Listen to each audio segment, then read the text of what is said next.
नमस्कार साथियों, the determination YouTube channel पर आप सबों का एक बार फिर से हार्दिक स्वागत है।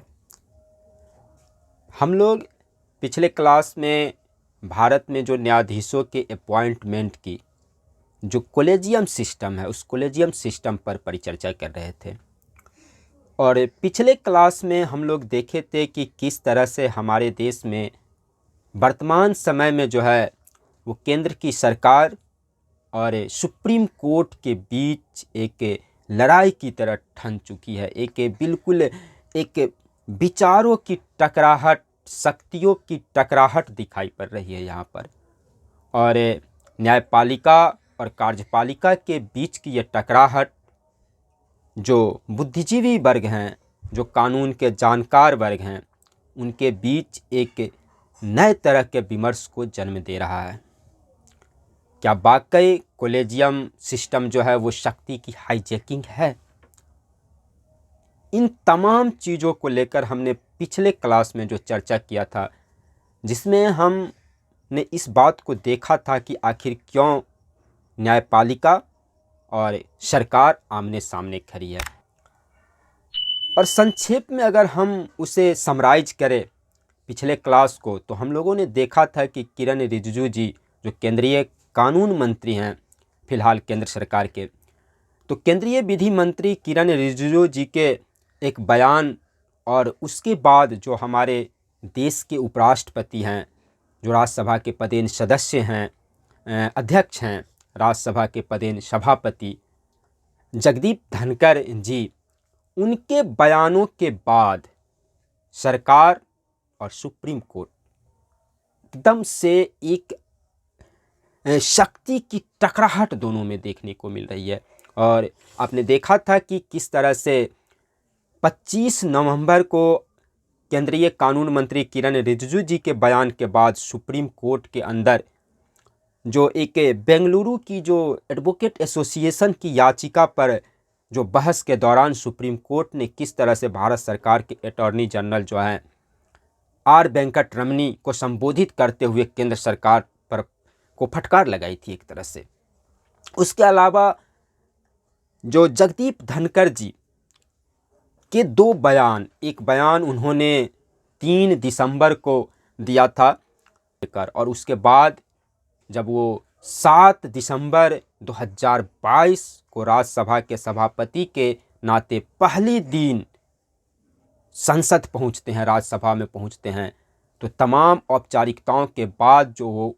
सभा को संबोधित करते हैं उसमें उन्होंने एक बार फिर से अपनी बातों को दोहराया और कॉलेजियम प्रणाली पर खास करके जो 99वां संविधान संशोधन के द्वारा जो एनजेक को रद्द किया गया था सुप्रीम कोर्ट के अंदर, उसको लेकर एक बार फिर से न्यायपालिका पर जो है वो हमला बोला। और इसके बाद 8 दिसंबर 2022 को फिर सुप्रीम कोर्ट के अंदर जो न्यायमूर्ति कौल की जो टिप्पणी है वो भी काफ़ी अहम चीज़ थी। इसके अलावा जो एक एंगल हमने देखा था कि वह एक एससी के यानी सुप्रीम कोर्ट के एक वकील हैं मैथ्यूज जे नेदुम्पारा, उनकी एक याचिका को जो स्वीकार किया गया है और सुप्रीम कोर्ट पहली बार इस बात पर सहमत हुई है कि वो कॉलेजियम प्रणाली पर जो है वो बहस के लिए तैयार हुई है। और ये तमाम विमर्श कई प्रश्नों को जन्म दे रहे हैं। आज के इस क्लास में हम देखेंगे कि आखिर क्या है हमारी कॉलेजियम सिस्टम। क्या वाकई कॉलेजियम सिस्टम पर जो एक आरोप है कि ये शक्ति का हाईजैकिंग है, न्यायपालिका के द्वारा पावर को हाईजैक किया गया है कॉलेजियम सिस्टम के तहत। वहीं बहुत सारे लोग कॉलेजियम प्रणाली को न्यायपालिका की स्वतंत्रता, न्यायपालिका की संप्रभुता के लिए आवश्यक मानते हैं और उनका मानना है कि जजों के अपॉइंटमेंट की ये जो प्रणाली है वो न्यायपालिका की स्वतंत्रता को बनाए रखने के लिए, न्यायपालिका की संप्रभुता को बनाए रखने के लिए एक आवश्यक सिस्टम है और बेहतर ढंग से काम कर रही है। तो सबसे पहले इस क्लास में हम जानने का प्रयास करते हैं कि आखिर क्या है कॉलेजियम सिस्टम। हम इस कॉलेजियम प्रणाली को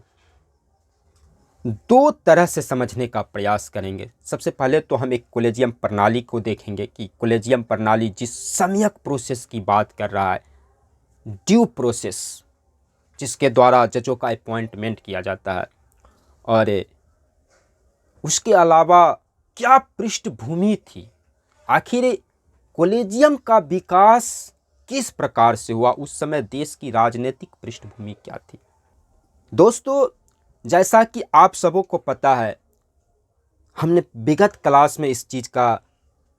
चर्चा किया था कि कॉलेजियम सिस्टम जो है हमारे मूल संविधान में न्यायाधीशों के नियुक्ति की इस तरह की कोई प्रणाली जो है वो मूल संविधान में वर्णित नहीं है। मतलब ये संविधान में नहीं था कॉलेजियम सिस्टम। और अगर बात किया जाए कि क्या ये संसद के किसी अधिनियम के द्वारा ये कॉलेजियम सिस्टम का जन्म हुआ, तो इसका जवाब भी है नहीं। दरअसल सुप्रीम कोर्ट को संविधान का सर्वोच्च व्याख्याकार कहा जाता है, और सुप्रीम कोर्ट ही अपनी व्याख्याओं के जरिए, अपने आदेशों के जरिए संविधान की जो उन्होंने व्याख्या किया, खास करके एक शब्द परामर्श, उस शब्द की व्याख्या से ही एक कॉलेजियम सिस्टम का सृजन हुआ, कॉलेजियम सिस्टम का सूत्रपात हुआ है। हमारी जो कॉन्स्टिट्यूशन है, हमारी जो संविधान है, एक बार फिर उसको जानते हैं कि क्या कहता है जजों के अपॉइंटमेंट के बारे में। तो हमारे संविधान की एक आर्टिकल है 124, 124 हमारे संविधान की जो अनुच्छेद है, उस 124 की सब क्लॉज 2, और जो संविधान की अनुच्छेद है 217, जो कि उच्च न्यायालय में न्यायाधीशों के अपॉइंटमेंट की प्रक्रिया का वर्णन जहां पे है। कॉन्स्टिट्यूशन ऑफ द वर्ल्ड जो आर्टिकल 124 का सब क्लॉज 2 क्या कहता है, और क्लॉज में स्पष्ट रूप से यह वर्णित है कि सुप्रीम कोर्ट के चीफ जस्टिस के परामर्श के अनुसार राष्ट्रपति जो है वो जजों की नियुक्ति करेगा सुप्रीम कोर्ट के अंदर। वहीं राज्यपाल जो है वो हाई कोर्ट के अंदर जजों की नियुक्ति करते हैं अनुच्छेद 217 के तहत। तो संविधान में बड़ी साफ व्याख्या है कि जजों के अपॉइंटमेंट के लिए जो है कि सीजेआई अगर सुप्रीम कोर्ट में या हाई कोर्ट में जजों का अपॉइंटमेंट करना है, तो जो सुप्रीम कोर्ट के चीफ जस्टिस हैं उनके परामर्श से मंत्री परिषद अनुशंसा करेगा राष्ट्रपति के पास, और फिर उसको नया जज बना के रूप में नामित किया जाएगा। लेकिन कॉलेजियम सिस्टम में ऐसा नहीं होता है। कॉलेजियम सिस्टम दरअसल 5 सदस्यों का एक निकाय है। हालांकि हम इस चीज को भी जानेंगे कि वर्तमान में जो हमारी कॉलेजियम है, जिसकी अध्यक्षता एक तरह से जो निवर्तमान जो सीजेआई हैं, चीफ जस्टिस ऑफ इंडिया हैं, चंद्रचूड़ महोदय, उनकी कॉलेजियम 6 सदस्यीय है। आखिर ये कैसे हुआ, आज हम इसकी भी चर्चा करेंगे। सामान्यतः हम इस चीज़ को समझे कि एक 5 सदस्यीय जो है न्यायाधीशों का एक पैनल है, एक निकाय है, जो कि सुप्रीम कोर्ट के अंदर और हाई कोर्ट के अंदर जो है वो जजों के अपॉइंटमेंट की सारी प्रक्रियाओं को निर्धारित करता है। सबसे पहले हम समझने का प्रयास करते हैं इसमें एक चीज कि आखिर हमारे देश में जो सेकेंड जजेज केस 1993 का जो केस था जिसमें कि कॉलेजियम का जन्म हुआ, तो क्या वो पृष्ठभूमि थी, कौन से वो राजनीतिक हालात थे जिस पृष्ठभूमि में कॉलेजियम जैसी प्रणाली का जन्म होता है, कॉलेजियम जैसी प्रणाली का सूत्रपात होता है। तो उस समय की मतलब तात्कालीन जो राजनीतिक जो परिस्थितियां थी हमारे देश के अंदर, उसको जानना बेहद जरूरी है। अगर हम जजों के अपॉइंटमेंट के तत्कालीन राजनीतिक जो पृष्ठभूमि थी, जो परिस्थितियां थी, अगर हम उसको समझने का प्रयास करें तो आप देखेंगे कि देश की आज़ादी के बाद जब हमारा देश आज़ाद हुआ तो स्वतंत्र भारत के पहले प्रधानमंत्री पंडित जवाहरलाल नेहरू बनाए गए। और पंडित जवाहरलाल नेहरू चूंकि एक बड़े विजन के व्यक्ति थे, और अगर आप पंडित नेहरू की जो राजनीति है उसको देखने का प्रयास करेंगे तो बहुत ही ज़्यादा डेमोक्रेटिक व्यक्ति थे वो। उनकी पद्धति बहुत ही लोकतांत्रिक थी। उनकी मेंटिलिटी, उनकी विचारधाराएं, जो कॉन्स्टिट्यूशनल इंस्टीट्यूशन है, जो संसदीय संस्थाएं हैं, पंडित नेहरू के काम करने की जो कार्य पद्धति थी, उनकी जो एक डेमोक्रेटिक विचार थे, अगर आप उनके शासनकाल को देखें तो कहीं भी पंडित नेहरू के शासनकाल में जो डेमोक्रेटिक इंस्टीट्यूशन है, जो लोकतांत्रिक संसदीय, जो लोकतांत्रिक संवैधानिक संस्थाएं हैं, कॉन्स्टिट्यूशनल इंस्टीट्यूशंस हैं, उस पर हमला करने की कोशिश नहीं की गई। और पंडित नेहरू ने सुप्रीम कोर्ट में जजों के अपॉइंटमेंट की एक बहुत ही स्वस्थ परंपरा को जन्म दिया था, और वो स्वस्थ परंपरा था वरिष्ठता का क्रम। हम देखते हैं कि पंडित नेहरू के पूरे कार्यकाल के दौरान अगर हम देखें तो उन्होंने सुप्रीम कोर्ट में चीफ जस्टिस ऑफ इंडिया के नाम के लिए, उनको नामित करने के लिए उन्होंने एक बहुत ही बेहतर लोकतांत्रिक परंपरा की शुरुआत की थी। वो वरिष्ठता की एक क्रम को लेकर आए थे,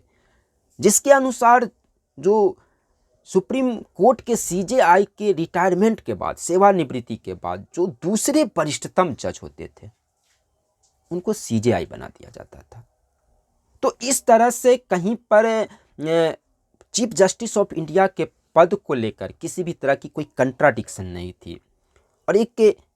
कहा जाए तो एक स्वस्थ लोकतांत्रिक परंपरा का जन्म हुआ था पंडित नेहरू के समय में। और पंडित नेहरू के पूरे कार्यकाल में सीनियरिटी का जो ये एक कॉन्सेप्ट था, वरिष्ठता के क्रम का जो ये एक नया आइडिया था, इसका पालन किया गया। हालांकि अगर आप देखें तो पंडित नेहरू के कार्यकाल में भी एक बार वरिष्ठता के क्रम का उल्लंघन किया गया, और वो समय था 1964। 1964 में अगर आप देखें तो जो उस समय के जो सीजेआई थे, जो चीफ जस्टिस ऑफ इंडिया थे, उनकी सेवानिवृत्ति के बाद जो वरिष्ठता क्रम पे थे वो थे जफर इमाम। लेकिन जफर इमाम को चीफ जस्टिस ऑफ इंडिया नहीं बनाया गया। हालांकि इसका जो कारण है वो कोई राजनीतिक कारण नहीं था, एक बहुत ही साफ सुथरा इसका एक जो कारण था, कॉज था, और वो था कि उस समय जो जफर इमाम थे वो स्वस्थ नहीं थे। वो कई तरह के जो शारीरिक और मानसिक समस्याओं से भी जूझ रहे थे, और ऐसे में जो उस समय के चीफ जस्टिस थे उन्होंने नेहरू जी को ये बात कहा कि इमाम साहब शारीरिक और मानसिक समस्याओं से जो है वो जूझ रहे हैं। तो इसलिए उस समय न्यायमूर्ति इमाम जफर इमाम को चीफ जस्टिस ऑफ इंडिया नहीं बनाया गया, और उनके बाद जो सीनियरिटी जो क्रम जो थी उसमें गजेंद्र गडकर का नाम था, और गजेंद्र गडकर को उस समय चीफ जस्टिस ऑफ इंडिया बनाया गया। तो ये बड़ा क्लियर सा देखने को मिलता है कि पंडित नेहरू के कार्यकाल में एक अच्छी परंपरा का जन्म हुआ था जजों के अपॉइंटमेंट को लेकर। लेकिन जब आप देखते हैं कि इंदिरा गांधी का जो कार्यकाल आता है तो इंदिरा गांधी के कार्यकाल में जो राजनीतिक जो परिस्थितियां थी देश के अंदर वो अलग तरह की थी। और अगर वहाँ पे देखें इंदिरा गांधी के कार्यकाल में तो न्यायपालिका के बीच और कार्यपालिका के बीच, सरकार और न्यायपालिका के बीच बड़ा टकराहट दिखाई पड़ता है आपको। अगर आप भारत की जुडिशरी सिस्टम को ध्यान से उसे देखें, समझें, तो आपको पता चलेगा कि इंदिरा गांधी के कार्यकाल में जिस तरह से न्यायपालिका और कार्यपालिका जिस तरह से आमने सामने थी, वो एक संक्रमण कालीन दौर था। इंदिरा गांधी के जो तौर तरीके थे, काम करने के जो तरीके थे, उनके फैसले लेने के, जजमेंट लेने के जो उनके तरीके थे, तो उससे बार बार न्यायपालिका से उनका टकराहट हो रहा था। खैर, न्यायपालिका और कार्यपालिका के इस टकराहट को हम किसी अन्य क्लास में विस्तृत रूप में देखेंगे कि किस तरह से वो 24वें संविधान संशोधन, 25वां संविधान संशोधन, 29वां संविधान संशोधन, किस तरह से इन संविधान संशोधन के खिलाफ जो है वो न्यायपालिका और सरकार के बीच जो है वो एक तरह से टकराहट बनी रही। वो गोलकनाथ केस हैं, केशवानंद भारती केस हैं, बहुत सारे ऐसे वाद हुए जहाँ पर कि इस तरह के विवाद देखने को मिले। लेकिन यहाँ पर हम केवल उन पहलुओं को ही देखेंगे जो कॉलेजियम प्रणाली, जो कॉलेजियम सिस्टम से जुड़ी हुई है। और आपको हम बताना चाहेंगे कि इंदिरा गांधी के समय में जो नेहरू के द्वारा जो स्थापित जो एक परंपरा था, वरिष्ठता का क्रम जो अपनाया गया था, इसको पूरी तरह से छिन्न भिन्न कर दिया गया। और 2 बार वरिष्ठता के इस जो एक प्रावधान किया गया था, वरिष्ठता के क्रम का जो एक लोकतांत्रिक परंपरा का जो जन्म हुआ था, इसका उल्लंघन किया गया। और ये 2 जो समय है, इसे ध्यान रखना बहुत जरूरी है। अगर हम कॉलेजियम सिस्टम को समझना चाहते हैं तो हमें उस इतिहास को खंगालना ही पड़ेगा कि किन परिस्थितियों में कॉलेजियम जैसी एक प्रणाली को हमारे देश की न्यायपालिका ने जो है वो जन्म दिया, सृजित किया। कहा जाता है कि सरकार जिस तरह से जो इंस्टीट्यूशंस हैं देश के, जो कॉन्स्टिट्यूशनल इंस्टीट्यूशन पर जिस तरह से हमला कर रहे थे, तो वहाँ पे कॉलेजियम प्रणाली जो है वो सरकार की निरंकुशता के खिलाफ संविधान के रक्षा के लिए खड़ी हुई। तो अगर आप इसके निर्माण के पृष्ठभूमि को देखेंगे तो कहीं ना कहीं आपको ये प्रतीत होगा कि कॉलेजियम सिस्टम का जो सृजन किया गया, उसका उस समय का जो उद्देश्य था वो संविधान के रक्षा का था। और आपको ये समझ में आएगा कि 25 अप्रैल 1973, इस तारीख को ध्यान से देखना बहुत जरूरी है। 25 अप्रैल 1973 को जो सीनियरिटी का जो एक कॉन्सेप्ट था, उसका उल्लंघन किया गया इंदिरा गांधी के समय में। और ये तिथि इसलिए भी महत्वपूर्ण है क्योंकि अगर आप इतिहास के पन्नों को खंगालें, आप जुडिशरी सिस्टम के उन प्रमुख वादों को खंगालें, तो आपको पता चलेगा कि हमारे देश की एक बहुत ही बड़ी जो वाद रही है वो है केशवानंद भारती केस। ये केशवानंद भारती केस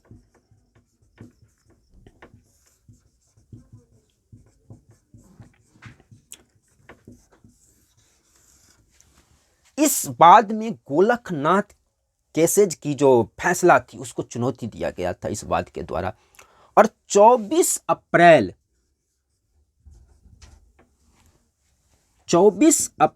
1973 को केशवानंद भारती केसेज का फैसला आता है। ये अब तक की हमारे देश की, हमारी जुडिशरी व्यवस्था की सबसे बड़ी संवैधानिक पीठ थी। 13 जजों की ये बेंच बनाई गई थी, क्योंकि इससे पहले जो गोलकनाथ केस था, उस गोलकनाथ केस में 11 जजों की संवैधानिक पीठ का फैसला था। और चूंकि गोलकनाथ केस के फैसले को इसमें चुनौती दिया गया था, इसलिए सुप्रीम कोर्ट में 13 जजों की एक पीठ बनाई गई थी उस समय। और उस 13 जजों की पीठ ने 24 अप्रैल 1973 को अपना फैसला सुनाया। और यह फैसला 7-6 के बहुमत से, मतलब काफी नजदीकी यह फैसला था। 7-6 के बहुमत से जो फैसला सुनाया गया, और उसी केशवानंद भारती केस से जो है आप देखेंगे कि संविधान के जो आधारभूत ढांचा का जो कॉन्सेप्ट है, बेसिक स्ट्रक्चर का कॉन्सेप्ट है, वो कॉन्सेप्ट आता है। एक बहुत ही शानदार केस है न्यायपालिका के इतिहास में किसी दूसरे क्लास में हम लोग इन तमाम केसेज को देखेंगे, लेकिन यहाँ पे हम उन पहलुओं को देखते हैं जो कॉलेजियम सिस्टम से कहीं ना कहीं जुड़ती है। तो इस केस में अगर आप देखेंगे तो ये 7-6 के फैसले से जो सुप्रीम कोर्ट के द्वारा जो है संविधान का आधारभूत ढांचा का, बेसिक स्ट्रक्चर का एक नया कॉन्सेप्ट दिया गया न्यायपालिका के द्वारा। और ये कहा गया कि सरकार संविधान के उन हिस्सों में तब्दीली नहीं कर सकती है जो कि संविधान की आत्मा है, संविधान का आधार है। और सुप्रीम कोर्ट ने एक बड़ी अनोखी बात की वहां पर। उन्होंने कहा कि आधारभूत ढांचा क्या है ये हम समय समय पर बताएंगे। उन्होंने कहा कि जब जब ऐसी जरूरत होगी हम बताएंगे कि कौन कौन से चीज संविधान के बेसिक स्ट्रक्चर का हिस्सा है। तो ये फैसला जो था केशवानंद भारती केस का, जो ये फैसला था, एक तरह से सरकार के लिए बड़ी चुनौती के रूप में सामने आई। उस समय जो इंदिरा गांधी की जो सरकार थी, इस केस के फैसले को उसके खिलाफ माना गया। और आपको हम बता दें कि इसके बाद ठीक अगले दिन ये 3 जज, जस्टिस सेलट, जस्टिस ग्रोवर और जस्टिस हेगड़े, ये वरिष्ठता का क्रम था। चूंकि ये वो न्यायाधीश थे जो सरकार के खिलाफ में फैसला देने में थे। तो इंदिरा गांधी की सरकार में आप देखेंगे कि justice Shelat, justice Grover, justice Hegde, इन तीनों ही न्यायाधीशों को चीफ जस्टिस ऑफ इंडिया के रूप में नामित नहीं किया जाता है। और चौथे नंबर पे उस समय थे जस्टिस एएन रे। एएन रे मतलब अजीत नाथ रे, ये चौथे नंबर पे थे सीनियरिटी क्रम में। लेकिन इंदिरा गांधी की सरकार ने जो है उस वरिष्ठता के क्रम का उल्लंघन किया और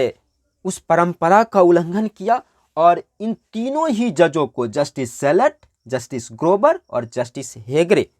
इसको लांघ कर उस समय जो है एएन रे को चीफ जस्टिस ऑफ इंडिया के रूप में नामित किया गया। ये एक बड़ा मसला था न्यायपालिका के इतिहास में, जिस समय ये देखा गया कि कार्यपालिका जो है वो किस तरह से न्यायपालिका पर जो है वो नियंत्रण स्थापित करना चाह रही है। और उसके बाद आप देखिए कि 1977 में जब अजीत नाथ रे सेवानिवृत्त हो रहे थे, जब रिटायरमेंट हो रही थी, तो एक बार फिर इंदिरा गांधी की सरकार ने जो है वो वरिष्ठता के क्रम का पुनः उल्लंघन किया। और ये वो दौर है जब देश पहली बार आपको एक आंतरिक परिस्थितियों के कारण, देश की आंतरिक परिस्थितियों के कारण आपातकाल को झेल रहा है। आपको पता होगा कि हमारे देश में 25 जून 1975 को जो है वो आपातकाल लगाया गया था, आपातकाल की घोषणा की गई थी। और देखिएगा कि जब आपातकाल की घोषणा हुई थी तो उस समय जो है जब एएन रे ये रिटायरमेंट होती है, इनकी जब सेवानिवृत्ति होती है, तो इसके बाद वरिष्ठता के क्रम पर जो था, इनके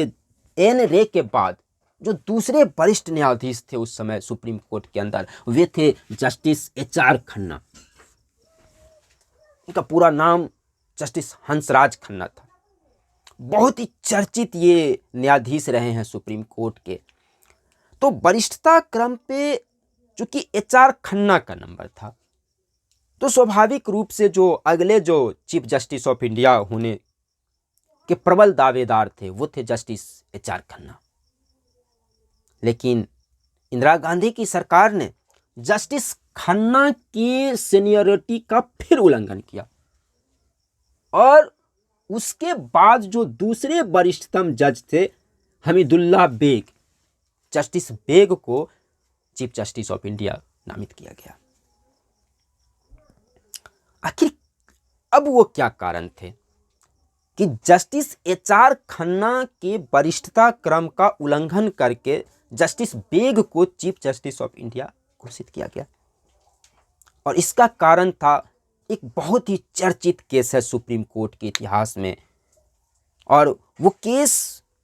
एडीएम जबलपुर बनाम शिवकांत शुक्लावाद था। आप इस बात को एडीएम जबलपुर बनाम शिवकांत शुक्लावाद।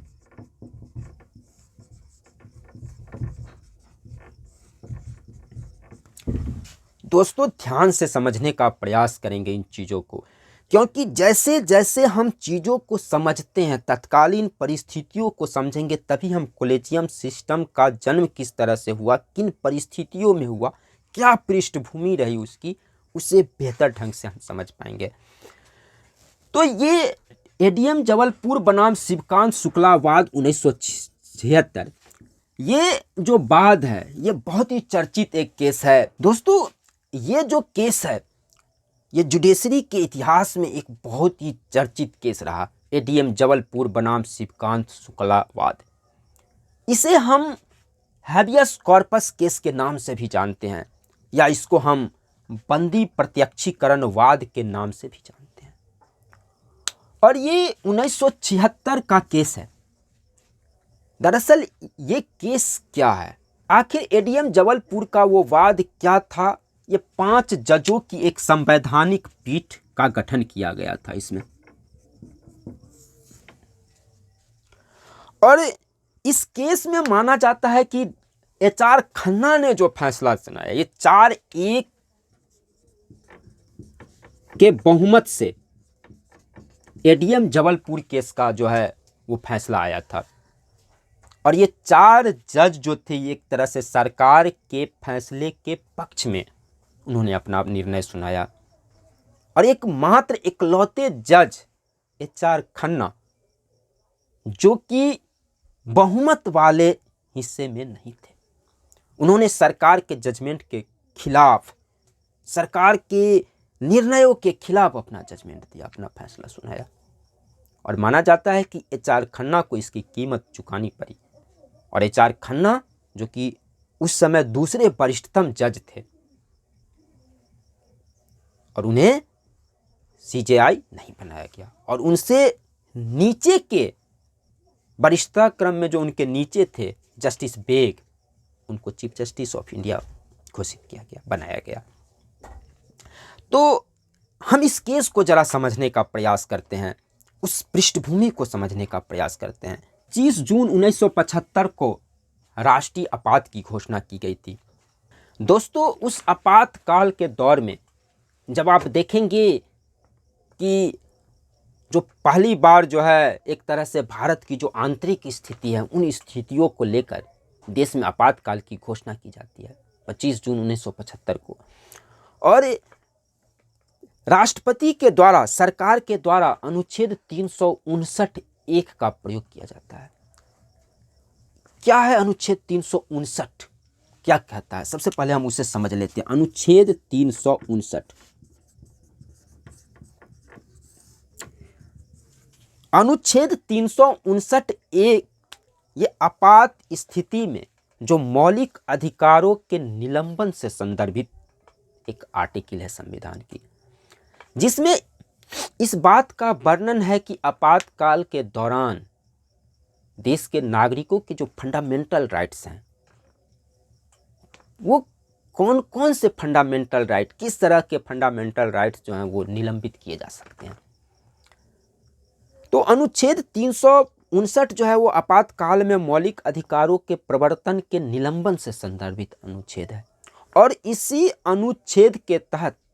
जो उस समय के राष्ट्रपति थे, उन्होंने अपनी शक्तियों का प्रयोग करते हुए एक आदेश जारी किया। क्या था वो आदेश? उस समय के राष्ट्रपति ने जो आदेश जारी किया, उस आदेश के अनुसार जो सबसे अहम बात थी कि फंडामेंटल राइट का जो अनुच्छेद 21 है, उस फंडामेंटल राइट के अनुच्छेद 21 के तहत जो हमें मौलिक अधिकार प्राप्त है। आपको पता होगा कि फंडामेंटल राइट्स का जो आर्टिकल 21 है वो गरिमापूर्ण जीवन जीने की मौलिक अधिकार है। मौलिक अधिकारों के प्रवर्तन के लिए हम अनुच्छेद 32 के तहत, जिसमें आप रीट को देखते हैं, रीट को पढ़ते हैं, हम अपने फंडामेंटल राइट के प्रवर्तन के लिए जो है वो सुप्रीम कोर्ट जा सकते हैं, हाई कोर्ट जा सकते हैं। और दरअसल उस समय जो राष्ट्रपति ने जो एक आदेश जारी किया अनुच्छेद 359(1) के तहत। उस आदेश में ये साफ तौर पे ये कहा गया कि कोई भी व्यक्ति आपातकाल के दौरान अगर अनुच्छेद 21 का उल्लंघन होता है तो इसके लिए वो अदालतों में नहीं जा सकेंगे। अब आप जरा समझिए इस चीज को कि आपातकाल के दौरान जहां की एक कानून लाया गया था सरकार के द्वारा, मीसा कानून, और उस मीसा कानून के तहत जो भी विपक्षी दल के नेता थे या जो सरकार के उस समय की जो इंदिरा गांधी की जो सरकार थी उनके फैसले के खिलाफ थे, उन सबों को जेल के अंदर बंद कर दिया गया, उन्हें गिरफ्तार कर लिया गया। और राष्ट्रपति का जो आदेश है वो ये कह रहा है, जो अनुच्छेद 359(1) के तहत जो आदेश निकाला गया था उसमें स्पष्ट रूप से ये कहा गया कि अनुच्छेद 21 का अगर उल्लंघन हो रहा है तो इसके प्रवर्तन के लिए आप देश की अदालतों में नहीं जा सकेंगे। और इसी राष्ट्रपति के इसी जो आदेश को चुनौती दिया गया था एडीएम जबलपुर बनाम शिवकांत शुक्लाबाद में। और बड़ा दिलचस्प ये केसेज था, बड़ा महत्वपूर्ण ये बात था। इसमें जो ये 5 जज थे, इनमें 4 जजों ने जो सरकार का जो फैसला था उसके पक्ष में अपना जो है जजमेंट सुनाया और ये कहा कि हाँ, आपातकाल के दौरान अगर आर्टिकल 21 के तहत जो हमें फंडामेंटल राइट्स प्राप्त हैं, जीवन जीने का अधिकार, जो गरिमापूर्ण जीवन का अधिकार, अगर इसका निलंबन होता है तो उस दौरान आप देश के अदालतों में जो है वो नहीं जा पाएंगे। और एक मात्र जज थे HR खन्ना, जो इससे अलग राय उन्होंने रखा। और उस समय जो जस्टिस HR खन्ना ने जो कहा वो बहुत ही महत्वपूर्ण बात थी। जस्टिस खन्ना ने उस समय कहा कि जीवन और स्वतंत्रता का अधिकार जो है वो कार्यपालिका के दया पर निर्भर नहीं करता है, कानून का शासन कहता है। ध्यान देंगे, ये HR खन्ना के बयान है। HR खन्ना का मानना है कि कानून का शासन वो सरकार को बिना किसी मुकदमे के किसी भी व्यक्ति को, किसी भी नागरिक को हिरासत में रखने की अनुमति नहीं देता है। जबकि हम देखेंगे कि उस दौरान जो है मीसा कानून के तहत जो है तमाम विपक्षी दलों के नेताओं, कार्यकर्ताओं को गिरफ्तार कर लिए जाते हैं। जस्टिस HR खन्ना की राय बिल्कुल स्पष्ट है। उन्होंने कहा कि कानून का शासन कहता है कि बगैर जो है वो बिना किसी मुकदमे के आप किसी व्यक्ति को जो है वो हिरासत में नहीं रख सकते हैं। संविधान इसकी अनुमति नहीं देता है, कॉन्स्टिट्यूशन ऐसा नहीं कहता है। और कहा जाता है जस्टिस HR खन्ना के बारे में कि जब वो फैसला होने वाली थी, इसका जजमेंट आने वाला था इस केस का, उसके ठीक पहले वो अपनी बहन के साथ जो है वो हरिद्वार में थे, छुट्टी पर थे। उन्होंने अपनी बहन को कहा कि हमने अपना फैसला लिख लिया है और जो मेरा फैसला है ऐसा हो सकता है कि हमें चीफ जस्टिस ऑफ इंडिया का पद गंवाना पड़ेगा, क्योंकि आपको हमने पहले ही कहा कि जो उस समय के जो चीफ जस्टिस ऑफ इंडिया थे उसके बाद वरिष्ठता का क्रम जो है वो HR खन्ना का था और वो देश के अगले CJI बनने वाले थे। लेकिन जस्टिस खन्ना को इस बात का अंदेशा था कि उनके जो जजमेंट हैं, उन्होंने जो फैसला लिखा है वो सरकार के खिलाफ है और ऐसे में उसे CJI का पद गंवाना पड़ सकता है। उन्होंने अपनी बहन को इस जो जस्टिस खन्ना ने जो अपनी आत्मकथा लिखा है, अपनी आत्मकथा में उन्होंने इस बात का जिक्र किया है कि निर्णय से पहले वो छुट्टी के मनाते हुए हरिद्वार में थे और अपनी बहन को ये बात उन्होंने बताया था। और बाद में जस्टिस खन्ना ने अपना निर्णय, अपना जजमेंट भी दिया जो सरकार के जो फैसले थे उसके खिलाफ था और इसका अंजाम इसकी कीमत जस्टिस खन्ना को चुकानी पड़ी। 1977 में जब जस्टिस एन रे ये सेवानिवृत्त हुए तो जस्टिस हंसराज खन्ना के वरिष्ठता क्रम को उल्लंघन किया गया, इनको सीजेआई नहीं बनाया गया। इंदिरा गांधी की सरकार ने एक बार फिर से चीफ जस्टिस ऑफ इंडिया का जो वरिष्ठता क्रम का जो एक लोकतांत्रिक परंपरा था, एक बार फिर उसका उल्लंघन किया और इसके स्थान पर हमीदुल्ला बेग को, जो इस 4 जजों में से जो सरकार के फैसले के साथ थे, उन 4 जजों में से एक थे। आपकी जानकारी के लिए हम बता दें कि ये 4 जज अगर आप देखना चाहें तो कौन सब थे, तो उसमें तो एक ये एन रे थे, एन रे, उसके बाद एक बेग थे, हमीदुल्ला बेग थे। हमीदुल्ला बेग के अलावा उसमें पीएन भगवती थे और चंद्रचूड़ थे।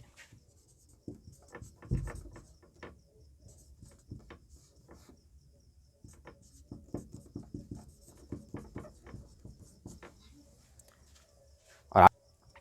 तो आपको पता होगा कि ये जो 4 जज थे जो सरकार के फैसले के साथ अपना जजमेंट दिया, उस सरकार के फैसले को सही कहा, राष्ट्रपति ने जो आदेश जारी किया था उसके साथ सहमति जताई। एक इकलौते जज जो सरकार के फैसले के खिलाफ अपना जजमेंट दिया वो थे जस्टिस एच आर खन्ना। और एच आर खन्ना को सुप्रीम कोर्ट का चीफ जस्टिस ऑफ इंडिया नहीं बनाया गया और हमीदुल्ला बेग जो थे उनको नया चीफ जस्टिस ऑफ इंडिया बना दिया। कहा जाता है कि इस सरकार के इस फैसले से नाराज होकर जस्टिस खन्ना ने रिजाइन कर दिया, सुप्रीम कोर्ट से वो रिजाइन कर देते हैं। और कहा जाता है कि इतिहास अपने को दोहराती है। बड़ा दिलचस्प वाकया है कि वही जस्टिस जो एच आर खन्ना थे, उनके बेटे संजीव खन्ना इस वक्त सुप्रीम कोर्ट के जज हैं। और ये एक दिलचस्प वाकया है कि इस समय सुप्रीम कोर्ट की जो कॉलेजियम है, जिसमें सामान्यतः 5 सदस्य होते हैं, उसमें 6 सदस्य हैं और 6ठे सदस्य जो हैं वो संजीव खन्ना है। और अगर सब कुछ ठीक ठाक रहा, ये कॉलेजियम प्रणाली इसी तरह से चलती रही, वरिष्ठता क्रम का पालन किया गया, तो देश के जो 51वें सीजेआई होंगे, चीफ जस्टिस ऑफ इंडिया होंगे, वो संजीव खन्ना होंगे। तो क्या एच आर खन्ना जिस तरह से सीनियर मोस्ट जज थे और वो देश के चीफ जस्टिस ऑफ इंडिया नहीं बने थे, क्या एक बार देश में इस वक्त न्यायपालिका और कार्यपालिका की जो टकराहट है, क्या वो उसी स्थान पर आ खड़ी हुई है जहां पे कि एच आर खन्ना के जो बेटे संजीव खन्ना हैं वो देश के सुप्रीम कोर्ट के चीफ जस्टिस नहीं बनेंगे? क्या इतिहास फिर से एक बार खुद को दोहराएगी? ये बहुत ही दिलचस्प सवाल है जो आने वाले समय में शायद इसका आपको उत्तर मिले कि कॉलेजियम सिस्टम रहेगी या कॉलेजियम सिस्टम समाप्त होगी। लेकिन फिलहाल अगर सब कुछ इसी तरह से होता रहा तो एच आर खन्ना जो होंगे वो देश के 51वें चीफ जस्टिस ऑफ इंडिया होंगे। तो ये आपने देखा कि उस समय की जो तत्कालीन राजनीतिक परिस्थितियां किस तरह की है और इन्हीं राजनीतिक परिस्थितियों में आप देखेंगे कि सुप्रीम कोर्ट में जो है वो कॉलेजियम जैसी प्रणाली का जन्म होता है। तो दोस्तों, हमने देखा कि देश की जो राजनीतिक पृष्ठभूमि है, खास करके इंदिरा गांधी की सरकार में जिस तरह से न्यायपालिका और कार्यपालिका की टकराहट जो है वो बढ़ी, और इसके बाद की जो पृष्ठभूमि देखेंगे हम जिसमें कॉलेजियम का सूत्रपात हुआ, कॉलेजियम का विकास हुआ। अब हम देखते हैं कि वो कौन से वाद रहे हैं, वो कौन से संविधान की जो है व्याख्या रही जिसके आधार पर जो है सुप्रीम कोर्ट ने जो है वो कॉलेजियम सिस्टम को जन्म दिया, कॉलेजियम सिस्टम का सूत्रपात हुआ। तो 3 महत्वपूर्ण केसेज को हम लोग, फर्स्ट जजेज केस, सेकंड जजेज केस और थर्ड जजेज केस, इन तीनों केसेज को आज हम लोग देखेंगे। और यही वो केसेज हैं जिसके आधार पे आप कह सकते हैं कि हमारे देश में जो जजों के अपॉइंटमेंट की जो वर्तमान कॉलेजियम सिस्टम है वो कॉलेजियम सिस्टम कार्य करती है। तो आइए देखते हैं कि क्या थे वो फर्स्ट जजेज केस, सेकेंड जजेज केस और थर्ड जजेज केस। अब देखिए कि ये पहला केस था 1981 का, एसपी गुप्ता बनाम भारत सरकारवाद 1981, जिसको कि हम प्रथम न्यायाधीश मामला भी कहते हैं या इसको हम लोग फर्स्ट जजेज केस कहते हैं। ये एसपी गुप्ता बनाम भारत सरकार 1981 का जो ये वाद है, रोका, ये एसपी गुप्ता बनाम भारत सरकार वाद 1981 को अगर हम देखें तो इस केस में, ये फर्स्ट जजेज केस में जो मुख्य बहस का मसला था वो ये था कि क्या आर्टिकल 124(2) में, आपने आर्टिकल 124(2) क्या है उसे देख चुका है, कि आर्टिकल 124(2) में एक शब्द है परामर्श, और उसमें कहा गया है कि सुप्रीम कोर्ट के चीफ जस्टिस के परामर्श से जो है वो राष्ट्रपति जो है वो जजों को अपॉइंटमेंट करेगा, जजों का अपॉइंटमेंट करेगा। तो ये जो केस है, इस केस में हम देखेंगे कि इसी शब्द को लेकर कि क्या अनुच्छेद 124(2) में ये जो परामर्श शब्द है कंसल्टेशन, क्या इस कंसल्टेशन शब्द को हम कनकरेंस समझे? क्या परामर्श का अर्थ सहमति है? क्या ये आवश्यक है कि सुप्रीम कोर्ट के चीफ जस्टिस जिस व्यक्ति को का परामर्श राष्ट्रपति को भेज रहे हैं उनके परामर्श को मानना अनिवार्य है? इसी बात को लेकर ये आपको केस था एसपी गुप्ता बनाम भारत संघ का मसला, जिसमें असली मसला यही है कि डज कंसल्टेशन मीन्स कंकरेंस, क्या परामर्श शब्द का मतलब, परामर्श शब्द का अर्थ सहमति है, परामर्श शब्द का आशय सहमति है? सुप्रीम कोर्ट ने कहा नो, नहीं। सुप्रीम कोर्ट ने कहा कि परामर्श शब्द का मतलब सहमति प्राप्त करना नहीं है। तो फर्स्ट जजेज केस में सुप्रीम कोर्ट ने साफ शब्दों में कहा कि कंसल्टेशन मिस कनकरेंस नहीं है। अगर कोई ठोस कारण है तो उन ठोस कारण से राष्ट्रपति जो है वो सुप्रीम कोर्ट के जो चीफ जस्टिस ऑफ इंडिया हैं, सीजेआई हैं, उनके परामर्श को, उनके सिफारिश को, उनके सलाह को ठोस कारणों से अस्वीकार कर सकते हैं। जरूरी नहीं है कि जिस व्यक्ति के नाम का सुझाव, जिस व्यक्ति के नाम का सुझाव चीफ जस्टिस ऑफ इंडिया राष्ट्रपति को दें, राष्ट्रपति उसे मानने के लिए बाध्य है, ऐसा नहीं है। क्योंकि संविधान में जो कॉन्स्टिट्यूशन में जो अनुच्छेद 124(2) में जिस परामर्श शब्द को लिखा गया, जिस परामर्श शब्द की बात की गई है, सुप्रीम कोर्ट ने कहा कि इसका अर्थ सहमति नहीं है। तो यहां तक मसला ठीक ठाक है। लेकिन उसके बाद यह है एडवोकेट ऑन रिकॉर्ड बनाम भारत संघ 1993 का बाद, जिसको हम लोग कहते हैं दूसरा न्यायाधीश मामला, सेकेंड जजेज केस। इस केस में, इस बाद में आप देखिएगा कि सुप्रीम कोर्ट ने अपने ही जो पूर्ववर्ती फैसला था जो उन्होंने फर्स्ट जजेज केस में दिया था, एसपी गुप्ता बनाम भारत सरकार बाद 1981 में जो उन्होंने कहा था, अपने ही उस फैसले को, अपने ही द्वारा दिए गए उस संवैधानिक व्याख्या को उलट दिया और कहा, उस सेकेंड जजेज केस में जो उन्होंने कहा, दरअसल वही कॉलेजियम की एक नींव पड़ी। तो हम कह सकते हैं कि हमारे देश में कॉलेजियम सिस्टम का जन्म जो है वो सेकेंड जजेज केस से, जो दूसरा न्यायाधीश मामला है, एडवोकेट ऑन रिकॉर्ड बनाम भारत संघ मसला 1993। अगर ऑब्जेक्टिव वे में हमसे परीक्षा में पूछा जाए कि कॉलेजियम प्रणाली का सूत्रपात किस वाद से हुआ, तो दूसरा न्यायाधीश मामला जो है सेकेंड जजेज केस, दरअसल इसी मसले से कॉलेजियम का सूत्रपात होता है। क्योंकि यहाँ पर सुप्रीम कोर्ट ने जो कहा वो कहा कि परामर्श शब्द का मतलब सहमति है, कंसल्टेशन मिस कनकरेंस, उन्होंने कहा राष्ट्रपति को दिए गए परामर्श का मतलब है कि सुप्रीम कोर्ट के चीफ जस्टिस ऑफ इंडिया के उस परामर्श से सहमत होना। मतलब अब सुप्रीम कोर्ट ये कह रहा है, अगर सामान्य शब्दों में समझे, सरल सा भाषा में समझे, सरल शब्दों में समझे, तो अब सुप्रीम कोर्ट ये कह रहा है कि चीफ जस्टिस ऑफ इंडिया जिसके नाम का परामर्श राष्ट्रपति को भेजेंगे, दरअसल राष्ट्रपति को उससे सहमत होना पड़ेगा। मतलब अब राष्ट्रपति के लिए एक बाध्यता क्रिएट की जा रही है मंत्रिपरिषद के लिए। मंत्रिपरिषद को व्यवहार में हम राष्ट्रपति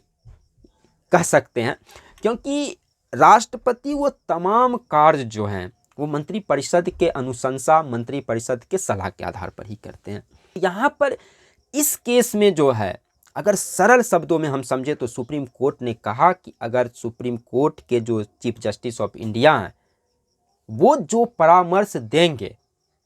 दरअसल उस परामर्श को मानना जो है, उससे सहमत होना, यही राष्ट्रपति की बाध्यता होगी, यानी कि उसी को अपॉइंटमेंट करना होगा। तो इस तरह से हम देख रहे हैं कि जजों की अपॉइंटमेंट की शक्ति जो पहले कार्यपालिका के हाथों में थी, अब वो जुडिशरी के हाथों में शिफ्ट हो गई। मतलब इससे पहले जो जजों के नियुक्ति की जो शक्ति जो कार्यपालिका के पास थी, अब वो शक्ति कहां पे पहुंच गई? न्यायपालिका के हाथों में आ गई। और जजों की नियुक्ति की मतलब इस संवैधानिक व्याख्या के बाद आर्टिकल 124(2) के जो शब्द हैं वो बिल्कुल अर्थहीन हो गए। और दरअसल इसी संवैधानिक व्याख्या को लेकर जो आलोचक हैं वो सुप्रीम कोर्ट पे लगातार हमला करते हैं कि ये बिल्कुल एक बेतुकी व्याख्या है, ये संविधान की एक बेतुकी व्याख्या है कि परामर्श शब्द का अर्थ सहमति है, कंसल्टेशन मीन्स कंकरेंस। इसी परामर्श शब्द को लेकर ही ये कॉलेजियम सिस्टम बन गया और इस तरह से कार्यपालिका के हाथों से जजों के अपॉइंटमेंट की शक्ति अब न्यायपालिका के हाथों में आ गई। और इस केस में जो सुप्रीम कोर्ट ने जो है जजों के नियुक्ति के लिए एक सूत्र दिया। पहली बात तो उन्होंने ये कहा कि परामर्श शब्द का अर्थ है सहमति, और उसके बाद उन्होंने जजों के अपॉइंटमेंट करने के लिए एक पैनल बनाया 3 जजों की, एक चीफ जस्टिस ऑफ इंडिया और चीफ जस्टिस ऑफ इंडिया के साथ 2 सीनियर मोस्ट जज सुप्रीम कोर्ट के। और ये 2 सीनियर मोस्ट जज यानी इन 3 सदस्यों की, यानी कि अगर हमें प्रारंभ में ये पूछा जाए कि प्रारंभ में कॉलेजियम में कितने सदस्य थे, तो प्रारंभ में कॉलेजियम में 3 सदस्य थे, सीजेआई और 2 वरिष्ठतम न्यायाधीश जो थे सुप्रीम कोर्ट के। तो ये 3 सदस्यों का एक पैनल बनाया गया। एक तीसरी बात जो है वो है कि वहां पर प्राइमेसी प्रिंसिपल की बात की गई। क्या है ये प्राइमेसी प्रिंसिपल? प्राइमेसी प्रिंसिपल वस्तुतः सुप्रीम कोर्ट के सीजेआई को वीटो का पावर देता है। इसके अकॉर्डिंग ये कहा गया कि ये जो 3 जज हैं, इसमें ये जो परामर्श करेंगे, उस परामर्श में अगर आप कहें तो सीजेआई का जो राय है की राय वो महत्वपूर्ण है। मतलब सीजेआई जिस व्यक्ति के नाम की सिफारिश करेंगे, परामर्श की करेंगे, उसी व्यक्ति को अगला चीफ जस्टिस बनाया जाएगा। मतलब ये साफ था, अगर हम इसे समझे तो ये हो गया CJI+1। व्यवहार में अगर ये समझे हम कि CJI और एक न्यायाधीश जिनके नाम की अनुशंसा राष्ट्रपति के पास भेज देते हैं, वो देश का अगला चीफ जस्टिस ऑफ इंडिया होगा। तो यहां तक समझ पा रहे हैं, क्लियर है कि ये प्राइमेसी प्रिंसिपल को अपनाया गया। ये प्राइमेसी प्रिंसिपल एक तरह से आप कह सकते हैं कि सुप्रीम कोर्ट के सीजेआई को वीटो पावर देता है। ये कुछ महत्वपूर्ण बात थी जहां से कॉलेजियम का जन्म हुआ। ये सेकेंड जजेज केस की जो ये फैसले थे, एक बार फिर इसको हम देखते हैं कि पहली बात तो उन्होंने कहा कि परामर्श शब्द का अर्थ कंसल्टेशन का जो आशय है, मीनिंग है, वो कंकरेंस है, सहमति प्राप्त करना है। और इसके बाद उन्होंने एक कोलेजियम को गठित कर दिया जिसमें CJI और 2 सीनियर मोस्ट जजेज जो है सुप्रीम कोर्ट के, उनके द्वारा ये एक पैनल बन गया। तीसरी बात कि इसमें प्राइमेसी प्रिंसिपल की बात की गई, मतलब कि CJI+1 का जो परामर्श होगा उसे राष्ट्रपति मानने को बाध्य होगा। चौथी बात जो कही गई कि वरिष्ठता के क्रम का यथोचित ध्यान रखा जाएगा। तो ये जो कोलेजियम आप देखते हैं कि 1993 में बना, ये 9 जजों की एक पीठ थी। ध्यान रखेंगे हम ये कि एक बड़ी बेंच थी, ये 9 जजों की एक संवैधानिक पीठ के द्वारा ये फैसला लिया गया। और इस तरह से आप देखते हैं कि यहाँ पे न्यायपालिका ने कोशिश किया कि जो सरकार जो न्यायपालिका को अपने नियंत्रण में जो लेने का प्रयास जो है वो न कर सके। जैसा कि आपने देखा कि पूर्व के खास करके इंदिरा गांधी के कार्यकाल में अगर आप देखें तो जिस तरह से जो है वो जुडिशरी पे हमले हुए, तो यहाँ पर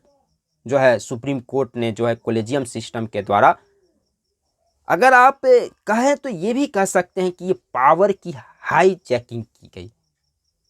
संविधान की जिस तरह से व्याख्या की गई है आज भी विवाद की विषय है, इस पे हम चर्चा करेंगे। लेकिन अब अगर यहाँ पे देखें तो सुप्रीम कोर्ट का ये प्रयास था कि जजों के अपॉइंटमेंट में कार्यपालिका के हस्तक्षेप को न्यून कर दिया जाए, खत्म कर दिया जाए, समाप्त कर दिया जाए। और दरअसल इस कोलेजियम का जो जन्म हुआ ये बहुत ही एक बीज के रूप में था और बाद में जाके उसका पूर्ण विकास हुआ। ये 1998 के में जो ये 3 जजों की एक बेंच थी, थर्ड जजेस केस, जिसको हम तीसरा न्यायाधीश मामला कहते हैं। हालांकि ये एक रेफरेंस केस था, प्रेसिडेंशियल रेफरेंस केस था 1998 का। दरअसल सेकेंड जजेज केस जो है, अगर आप उसको ध्यान से देखें तो सेकेंड जजेज केस में साफ है कि इतने बड़े लोकतांत्रिक देश की न्यायपालिका और वहाँ पे जजों के अपॉइंटमेंट की जो पावर है, अगर आप देखें तो व्यवहार में अगर हम देखें तो एक आदमी के हाथों में केंद्रित हो गई, और वो एक आदमी है चीफ जस्टिस ऑफ इंडिया। उस समय के राष्ट्रपति थे जो डॉक्टर KR नारायण। उन्होंने दरअसल अनुच्छेद 143 के का प्रयोग करते हुए जो है वो सुप्रीम कोर्ट से जो है सुझाव मांगा। वो एक रेफरेंस केस था। राष्ट्रपति ने जो है अनुच्छेद 143 का प्रयोग किया और वो पूछा उन्होंने जो इस रेफरेंस केस के माध्यम से कि क्या इतनी बड़ी जो इंस्टीट्यूशन है, जो जुडिशरी सिस्टम है देश की, इसके जजों के अपॉइंटमेंट की शक्ति जो है व्यवहारिक रूप से अगर समझे तो एक आदमी के हाथों में है। क्या ये उचित है? क्या इस परामर्श जो है, परामर्श शब्द को CJI की राय बनाने के लिए अन्य जजों की राय की आवश्यकता नहीं है? यही पूछा गया था इस रेफरेंस केस में। और यहाँ पे आके जो है सुप्रीम कोर्ट ने जो है वो एक विस्तृत कोलेजियम का गठन किया और फिर जो पूर्व की जो कोलेजियम सिस्टम थी, जो सेकेंड जजेज केस में जिस कोलेजियम का जन्म हुआ था, सूत्रपात हुआ था, उस कोलेजियम सिस्टम को थोड़ा विस्तार प्रदान किया और ये जो प्राइमेसी प्रिंसिपल था एक तरह से इसको शिथिल कर दिया गया, डायलेट कर दिया गया। तो हम देखते हैं कि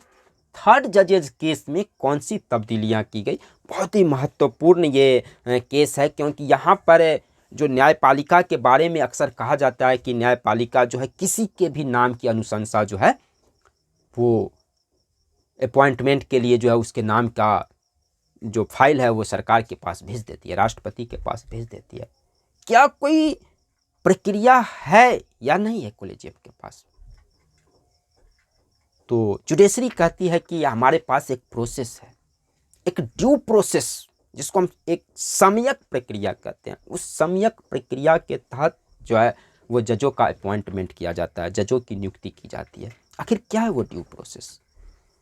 जिस सम्यक प्रक्रिया का हवाला न्यायपालिका देती है, जिस सम्यक प्रक्रिया की बात कोलेजियम सिस्टम के साथ की जाती है, वो सम्यक प्रक्रिया क्या है, वो ड्यू प्रोसेस क्या है, हम उसे समझने का प्रयास करते हैं कि कौन सी वो बात थर्ड जजेस केस में जो कॉलेजियम को जो विस्तारित किया गया तो वहाँ पे कौन से बात कहे गए, तो ध्यान से देखेंगे। अब कॉलेजियम को विस्तारित किया गया। इससे पहले जो कॉलेजियम था उस कॉलेजियम में हम देखते हैं कि CJI और 2 सीनियर मोस्ट जज सुप्रीम कोर्ट के वो थे। अब क्या किया गया, उस कॉलेजियम में जो जजों की जो संख्या है उसको 5 किया गया। CJI और 4 सीनियर मोस्ट जज जो सुप्रीम कोर्ट के 4 वरिष्ठतम जज हैं, और जो चीफ जस्टिस ऑफ इंडिया है, जो मुख्य न्यायाधीश हैं, उनसे मिलकर एक पैनल बनाया गया, एक आयोग, एक कमेटी बनी, आप कह सकते हैं एक टीम तैयार किया गया और कहा गया कि ये 5 जज जो होंगे वो कॉलेजियम में होंगे और वही जजों के अपॉइंटमेंट के बारे में जो है वो सरकार के पास अपनी फाइल को भेजेंगे। यहाँ पर एक ड्यू प्रोसेस की बात की गई, एक सम्यक प्रक्रिया की बात की गई कि किस तरह से वो नाम भेजेंगे, क्या कुछ प्रोसेस को अपनाया जाएगा। तो सुप्रीम कोर्ट ने कहा जी हाँ, हम एक प्रोसेस का पालन करेंगे। कौन से प्रोसेस का पालन, तो कहा गया कि बहुमत से फैसला किया जाएगा। अब यहाँ पे ध्यान देंगे, पहली बात तो ये हो गई कि CJI प्लस 4 जज, मतलब कि chief justice of India plus 4 जज मिलकर एक कॉलेजियम बन गई। ये 5 जज मिलकर जो है वो जजों का अपॉइंटमेंट करेंगे। यहाँ पर एक अपवाद जोड़ा गया, ये बहुत ही महत्वपूर्ण है, क्योंकि हमने शुरू में ही कहा कि आप देखिए तो अभी जो हमारे देश के जो चीफ जस्टिस ऑफ जो इंडिया हैं, जो उनकी जो कॉलेजियम है, उनकी अध्यक्षता में जो कॉलेजियम है वो 6 सदस्यीय कॉलेजियम है। और ये कैसे हो गया, जबकि थर्ड जजेस केस में जो कॉलेजियम की रूपरेखा तय की गई उसमें ये कहा गया कि 4 जो जज होंगे वरिष्ठतम जज और एक मुख्य न्यायाधीश मिलके 5 जजों की जो ये एक टीम होगी, ये कॉलेजियम की टीम होगी। लेकिन उस समय चूंकि उसमें एक अपवाद जोड़ा गया। क्या था वो अपवाद, जरा इसको समझने का प्रयास करते हैं, बहुत ही महत्वपूर्ण है, ध्यान से समझने का प्रयास करेंगे। उस समय कहा गया कि अगर इन 4 जजों में, मतलब CJI के अलावा जो 4 वरिष्ठतम जज हैं, अगर उन 4 जजों में अगला चीफ जस्टिस ऑफ इंडिया वरिष्ठता के आधार पर नहीं है तो एक 5वां सदस्य भी इस कॉलेजियम का हिस्सा होगा और वो सदस्य होगा जो कि अगला चीफ जस्टिस ऑफ इंडिया होगा। अब बात को जरा सरल शब्दों में समझने का प्रयास करते हैं। अब जैसे कि हमारे देश के मुख्य न्यायाधीश है चंद्रचूड़ साहब, ये 2024 में सेवानिवृत्त हो रहे हैं और उनके कॉलेजियम में जो 4 अन्य सीनियर मोस्ट जज हैं, ये चारों 2024 से पहले ही सेवानिवृत्त हो रहे हैं। ये 2024 से पहले ही रिटायर हो जाएंगे, मतलब कि चंद्रचूड़ साहब के सेवानिवृत्ति से पहले ही ये चारों जज जो हैं ये आपको रिटायर हो रहे हैं।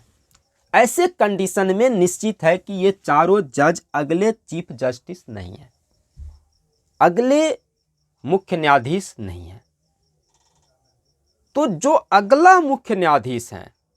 वो भी इस कॉलेजियम का एक हिस्सा होगा। ये अपवाद आपको उसी समय 1998 में जो थर्ड जजेज केस था, दरअसल उसी थर्ड जजेज केस में ही इस बात को अपवाद के रूप में जोड़ दिया गया। मतलब आप समझ सकते हैं कि 24 साल पहले जो आज की स्थिति का जो जन्म हुआ है वो एक तरह से हमारी न्यायपालिका ने इस स्थिति को जो है वो ध्यान में रखा था कि कभी ऐसा भी समय हो सकता है कि जो अगला चीफ जस्टिस ऑफ इंडिया होगा, जो CJI होगा, वो वरिष्ठता वाले जो 4 जजों का, जो कॉलेजियम के जो 4 अन्य जज हैं, अगर उसमें उनका नाम नहीं है तो ऐसे कंडीशन में वो जस्टिस भी कॉलेजियम का एक हिस्सा होंगे जो अगले CJI होंगे। और यही कारण है कि चंद्रचूड़ साहब की जो कॉलेजियम की टीम है उसमें वर्तमान समय में 6 सदस्य हैं। अब ध्यान देंगे कि कॉलेजियम में 5 ही सदस्य होते हैं सामान्यतः, एक चीफ जस्टिस ऑफ इंडिया और 4 अन्य जो हैं सीनियर जज, लेकिन ये 6 सदस्य इसलिए कि 1998 में जो अपवाद जोड़ा गया था थर्ड जजेज केस में, उस अपवाद के कारण जो है चंद्रचूड़ साहब की अध्यक्षता वाली जो वर्तमान कॉलेजियम है उसमें 6 सदस्य हैं, और छठे सदस्य के रूप में जो हैं वो देश के जो अगले संभावित चीफ जस्टिस हैं, मुख्य न्यायाधीश हैं, HR खन्ना के बेटे संजीव खन्ना, वो छठे सदस्य के रूप में जो है चंद्रचूड़ जी की कॉलेजियम में शामिल है। तो क्लियर है। उसके बाद से आते हैं ड्यू प्रोसेस का अगला हिस्सा क्या कहता है। ड्यू प्रोसेस का अगला हिस्सा जो है वो कहता है कि सामान्यतः कॉलेजियम जो है किसी व्यक्ति के नाम पे सर्वसम्मति बनाने का भी जो है प्रयास करेगी। मतलब हम किसी भी नाम को सर्वसम्मति से जो है जिसपे सभी जजों की राय एक समान हो, उसके आधार पे जो है उनके नाम की परामर्श जो है राष्ट्रपति के पास भेजेंगे। लेकिन अगर किसी कारणवश कॉलेजियम के सदस्यों के बीच सहमति नहीं बन पाती है किसी एक नाम पर, तो बहुमत से फैसला किया जाएगा। मतलब बहुमत का मतलब बड़ा स्पष्ट है कि अगर कॉलेजियम में 5 सदस्य हैं तो कम से कम 3 सदस्यों का जो राय है वो जिस व्यक्ति के साथ हो उसी के नाम को भेजा जाएगा राष्ट्रपति के पास। क्लियर है कि ड्यू प्रोसेस कहता है कि सर्वसम्मति बनाने का प्रयास किया जाएगा। अगर सर्वसम्मति नहीं बनती है कॉलेजियम के सदस्यों के बीच तो बहुमत के आधार पर फैसला किया जाएगा। अब देखिए ड्यू प्रोसेस का तीसरा हिस्सा जो करा वो कह रहा है कि बहुमत से फैसला तो लिया जाएगा लेकिन CJI की सहमति इसमें जो है, मतलब चीफ जस्टिस ऑफ इंडिया की जो सहमति है वो अनिवार्य होगी। अब देखिए यहाँ पे प्राइमेसी प्रिंसिपल की जो बात सेकेंड जजेज केस में किया गया था, जो एक वीटो का अधिकार दिया गया था चीफ जस्टिस ऑफ इंडिया का, वो खत्म नहीं हुआ, बस थोड़ा सा शिथिल कर दिया गया, उसको डाइल्यूट कर दिया गया। उसको कैसे, देखिए ध्यान से। जैसे सपोज डैट की चीफ जस्टिस ऑफ इंडिया जो है, ये जो 4 जज हैं और 4 जज अगर मान लेते हैं कि ये एक के नाम की अनुशंसा करते हैं कि एक को के नाम को भेज दिया जाए राष्ट्रपति के पास, या इनके साथ एक अन्य जो जज हैं वो भी है, और 3 अन्य जज जो हैं वो कहते हैं नहीं बी के नाम को भेज दिया जाए, या 4 जज जो हैं या 3 जज जो हैं वो कहते हैं कि नहीं बी के नाम को भेज दिया जाए, तो ऐसी स्थिति में बहुमत बी के पक्ष में है। लेकिन चूंकि बी के साथ चीफ जस्टिस ऑफ इंडिया की सहमति नहीं है, इसीलिए बी के नाम को नहीं भेजा जाएगा। अब अगर हम इसको देखें कि ए के नाम के साथ चीफ जस्टिस ऑफ इंडिया की सहमति है लेकिन ए के नाम के साथ बहुमत नहीं है, तो ए के नाम को भी नहीं भेजा जाएगा। मतलब अगर हम व्यवहार में समझे कॉलेजियम को तो ये कह सकते हैं हम कि CJI+2 मतलब कि चीफ जस्टिस ऑफ इंडिया और 2 अन्य वरिष्ठतम न्यायाधीश का जो मत होगा, जो परामर्श होगा, जिस नाम के साथ होगा, उस नाम को ही राष्ट्रपति के पास भेजा जाएगा। बड़ा क्लियर है, समझ रहे हैं इस बात को कि ड्यू प्रोसेस कहता है कि हम बहुमत से फैसला करेंगे, और उसका दूसरा हिस्सा कहता है कि उसमें चीफ जस्टिस ऑफ इंडिया की सहमति अनिवार्य होंगे, और ये दोनों ही बिंदु जो हैं वो काम करने चाहिए। ऐसा नहीं है कि CJI की राय है लेकिन बहुमत नहीं है तो उसके नाम का अनुशंसा नहीं किया जाएगा। अगर बहुमत है लेकिन उसमें CJI की राय नहीं है तो भी ऐसे कंडीशन में उस नाम को राष्ट्रपति के पास नहीं भेजा जाएगा। जो अगली बात है उसमें यह कहा गया ड्यू प्रोसेस में कि मेरिट को तरजीह देंगे। हालांकि उसमें इस बात को भी कहा गया है कि वरिष्ठता का यथोचित जो है ध्यान रखा जाएगा, सीनियरिटी का ध्यान रखा जाएगा। लेकिन अगर कहीं पर जाके सीनियरिटी और मेरिट में किसी एक को चुनना पड़ा तो वहां पे मेरिट को तरजीह दी जाएगी। इस बात को समझने का प्रयास करेंगे कि ड्यू प्रोसेस का जो हिस्सा है वो कहता है कि हम वरिष्ठता का भी पर्याप्त ध्यान रखेंगे कि जो वरिष्ठता के आधार पर ही उनके नाम को भेजेंगे, लेकिन कहीं ना कहीं मेरिट एक फैक्टर है। और अगर इन दो में से एक को चुनना पड़ा तो जो ड्यू प्रोसेस है वो कहता है कि मेरिट को तरजीह दी जाएगी। तो ये बात आप समझ रहे होंगे। उसके अलावा ये एक महत्वपूर्ण बिंदु है कि कॉलेजियम के द्वारा अगर हाई कोर्ट का जो कोई जज है, अब ध्यान से देखेंगे कि प्रायः जो है वो हाई कोर्ट के जज जो हैं उनको सुप्रीम कोर्ट में जो है वो जज के रूप में नियुक्त कर लिया जाता है। सामान्यतः हाई कोर्ट के जजेज ही जो हैं वो सुप्रीम कोर्ट में प्रायः नियुक्त हो जाते हैं। तो अगर किसी हाई कोर्ट का जो जज है जिसको सुप्रीम कोर्ट के जज के रूप में उसके नाम का सिफारिश जो है वो आपको कॉलेजियम कर रहा है, तो उसमें यह कहा गया कि जिस हाई कोर्ट का न्यायाधीश जिसके नाम को नामित किया जा रहा है कॉलेजियम के द्वारा, अगर उस हाई कोर्ट का कोई एक जज सुप्रीम कोर्ट में पहले से होगा तो कॉलेजियम उस जज से भी परामर्श करेगा। मतलब इसको समझने का प्रयास करते हैं, क्या अर्थ हुआ इसका। जैसे सपोज डैट कि अगर सुप्रीम कोर्ट में जो है वो इलाहाबाद हाई कोर्ट के एक जज के नाम को इलाहाबाद हाई कोर्ट से जो है वो सुप्रीम कोर्ट के जज के रूप में नामित किया गया कॉलेजियम के द्वारा, और सुप्रीम कोर्ट के अंदर इलाहाबाद हाई कोर्ट का कोई जज जो है वो पहले से है, हालांकि वो जज इस कॉलेजियम का हिस्सा नहीं है, लेकिन इलाहाबाद हाई कोर्ट का वो जज जो सुप्रीम कोर्ट में पहले से है, तो कॉलेजियम इलाहाबाद के अगर हाई कोर्ट के किसी जज को सुप्रीम कोर्ट के जज के रूप में अपॉइंटमेंट करेगा तो उस जज से भी परामर्श लेगा जो पहले से सुप्रीम कोर्ट में है, जो इलाहाबाद हाई कोर्ट से है। समझ रहे हैं बात को। और उस छठे जज की जो परामर्श होगी वो लिखित परामर्श होता है कि आप देखेंगे कि जजों के अपॉइंटमेंट के लिए कॉलेजियम जिनके नाम की परामर्श जो है वो करती है, तो उसका एक लिखित परामर्श जो है वो उसकी फाइल जो है वो राष्ट्रपति के साथ राष्ट्रपति के पास भेजी जाती है। हालांकि ये गोपनीय होता है। और वो जो छठे जो न्यायाधीश हैं हाई कोर्ट के जजों की नियुक्ति के लिए, सुप्रीम कोर्ट में हाई कोर्ट के जज की नियुक्ति के लिए जो छठे सदस्य जिसके परामर्श को कॉलेजियम ने लिया, उनके परामर्श को राष्ट्रपति के पास अलग से भेजा जाएगा। मतलब कॉलेजियम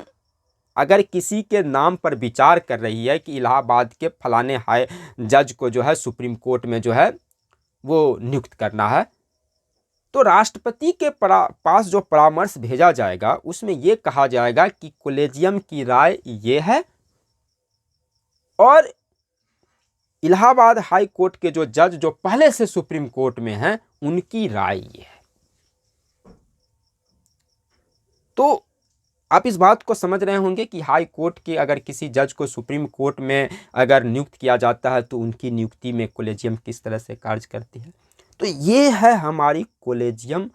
व्यवस्था और कॉलेजियम व्यवस्था के कार्य करने का ढंग। ये है वो सम्यक प्रोसेस, सम्यक प्रक्रिया यानी ड्यू प्रोसेस, जिसकी बात कॉलेजियम करता है कि जिसके आधार पे जो है वो जजों की अपॉइंटमेंट जो है उसके लिए राष्ट्रपति के पास परामर्श भेजता है। और एक और बात आपको हम यहाँ बता देना उचित समझते हैं कि जब सुप्रीम कोर्ट जो है वो अपने परामर्श को कैसे भेजती है, तो उसके भी एक चेन बने हुए हैं कि सुप्रीम कोर्ट अपने परामर्श के फाइल को जो है वो देश के विधि मंत्री जो है, अगर वहाँ पे सुप्रीम कोर्ट में जजों के अपॉइंटमेंट की बात है तो देश के जो विधि मंत्री हैं विधि मंत्री को देंगे। विधि मंत्री जो है मंत्रिपरिषद के माध्यम से जो है उस फाइल को राष्ट्रपति के पास भेजते हैं। अगर मंत्रिपरिषद को ये लगता है कि इसमें संशोधन होना चाहिए या वो मंत्रिपरिषद किसी अन्य व्यक्ति के नाम को सुझाना चाहती है, तो वो उस फाइल को कॉलेजियम के पास वापस भेज सकते हैं। और कॉलेजियम मंत्रिपरिषद के राय पर पुनर्विचार के बाद मंत्रिपरिषद की सलाह के अनुसार कुछ संशोधन करके या बिना संशोधन के उस फाइल को दोबारा फिर अगर सरकार के पास भेजती है तो सरकार की बाध्यता है कि वो कॉलेजियम के परामर्श को मानने के लिए बाध्य है। वो ये नहीं कह सकता है सरकार कि हम इस जज को अपॉइंट नहीं करेंगे, लेकिन चूंकि जिस समय कॉलेजियम का गठन किया गया उस समय सरकार कितने दिनों में कॉलेजियम के परामर्श को स्वीकार करेगी इसकी भी कोई रूपरेखा नहीं तय की गई। और वर्तमान समय में सुप्रीम कोर्ट और सरकार के बीच जो खींचतान चल रही है, जो टकराहट चल रही है, उसका एक मुद्दा ये भी है कि सरकार सुप्रीम कोर्ट की जो कॉलेजियम है, कॉलेजियम के द्वारा भेजी गई जो फाइल है, प्रायः उसे कई दफे वापस कर देता है, या जब सुप्रीम कोर्ट दोबारा कुछ नामों को सुझाती है, उस फाइल को भेजता है, तो सरकार जो है समय पर उसका जवाब नहीं देते हैं। तो ये भी सुप्रीम कोर्ट और सरकार के बीच टकराहट का एक कारण बना हुआ है। अभी आप देखेंगे कि हाल के दिनों में एक टिप्पणी आया था सुप्रीम कोर्ट की तरफ से, और सुप्रीम कोर्ट ने फटकार लगाते हुए सरकार को एक तरह से फटकार लगाते हुए कहा था कि जो कॉलेजियम के द्वारा जो सिफारिश की जा रही है, जिन नामों को भेजा जा रहा है, अगर उन नामों को सरकार जो है वो मंजूर करने में जो है देर लगाती है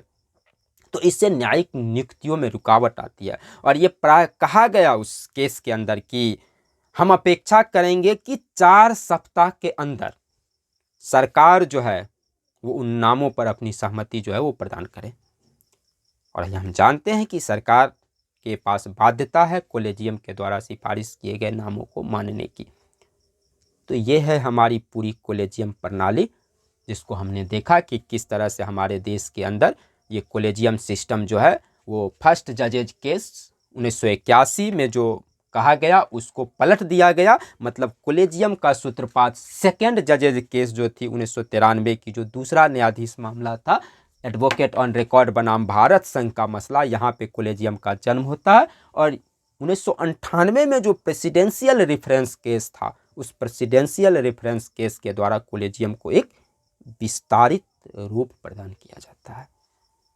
और उस 1998 के फैसले के द्वारा कॉलेजियम के जो कार्य पद्धति है उसे भी बताया जाता है, उस ड्यू प्रोसेस की भी बात की जाती है कि कौन सी प्रक्रियाओं को अपनाकर कॉलेजियम जो है वो जजों के अपॉइंटमेंट के लिए जो नामों का जो चयन है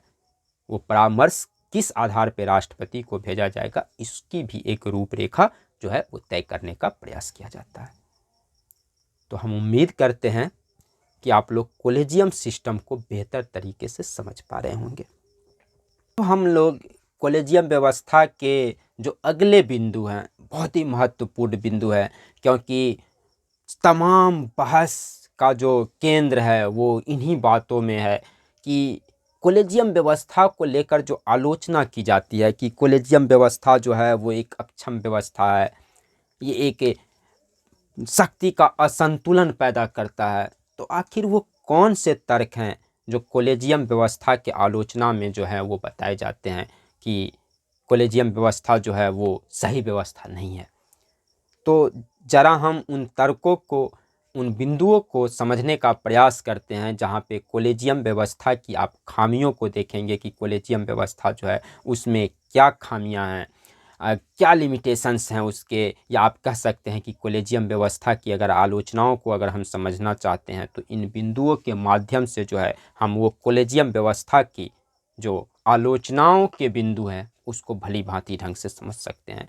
और ख़ास करके जो परीक्षा के दृष्टिकोण से, जो मेंस एग्जामिनेशन है, अगर उसके दृष्टिकोण से देखें तो ये बहुत ही महत्वपूर्ण हिस्सा है कि कॉलेजियम व्यवस्था में क्या खामियां हैं। तो देखने का प्रयास करते हैं हम उसे। सबसे पहले तो आते हैं कि कॉलेजियम व्यवस्था के बारे में जो सबसे महत्वपूर्ण मजबूत जो तर्क है कि वो असंवैधानिक व्यवस्था है।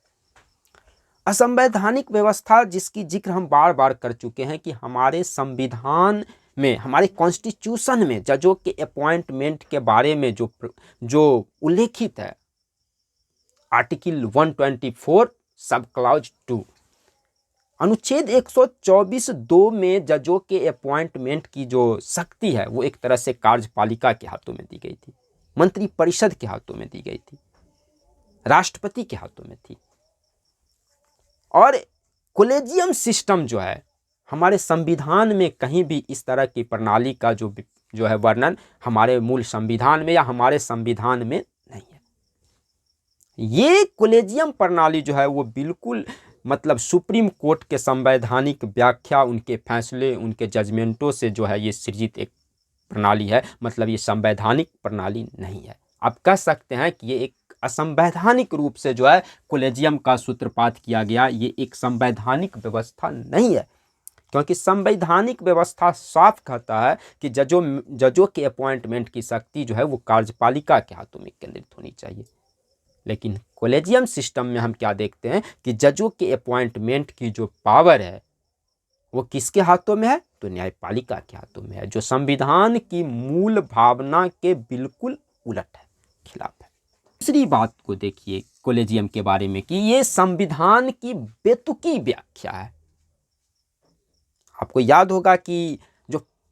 फर्स्ट जजेज केस था जिसमें ये कहा गया कि परामर्श शब्द का अर्थ सहमति नहीं है, लेकिन सेकेंड जजेज केस में अगर आप देखेंगे तो सेकेंड जजेज केस में जो है हम देखते हैं कि सेकेंड जजेज केस में ये कहा गया कि अनुच्छेद 124(2) में जो परामर्श शब्द है उस परामर्श शब्द का अर्थ जो है वो किस रूप में कहा गया कि परामर्श शब्द की अर्थ जो है वो सहमति के रूप में है। तो इसे जो संवैधानिक जानकार व्यक्ति हैं, जो कानूनविद व्यक्ति हैं, वो ये कहते हैं कि ये सुप्रीम कोर्ट की बिल्कुल बेतुकी व्याख्या है कि परामर्श शब्द का अर्थ वो किस डिक्शनरी में जो है वो उसकी सहमति के रूप में कहाँ से उन्होंने इसको उद्धृत किया है। तो इस बात को लेकर भी कॉलेजियम प्रणाली की काफ़ी आलोचना की जाती है कि ये संविधान की एक मनमानी व्याख्या है। जिस तरह से चूंकि संविधान का सर्वोच्च व्याख्याकार सुप्रीम कोर्ट है तो जो मर्जी हुआ वो व्याख्या कर दिया, लेकिन ये शब्दों की परामर्श शब्द की एक सही व्याख्या नहीं है। तो तीसरा बिंदु है वो है नेपोटिज्म, भाई भतीजावाद। अब देखते हैं कि सुप्रीम कोर्ट पे एक बड़ा आरोप लगता रहता है कि जो सुप्रीम कोर्ट में जो जजों की जो अपॉइंटमेंट होती है उसमें परिवारवाद काफ़ी हावी है। अब देखेंगे कि जो जज होते हैं उसकी कई पीढ़ियां जो है वो जजों के रूप में जो है वो कार्य कर रही है।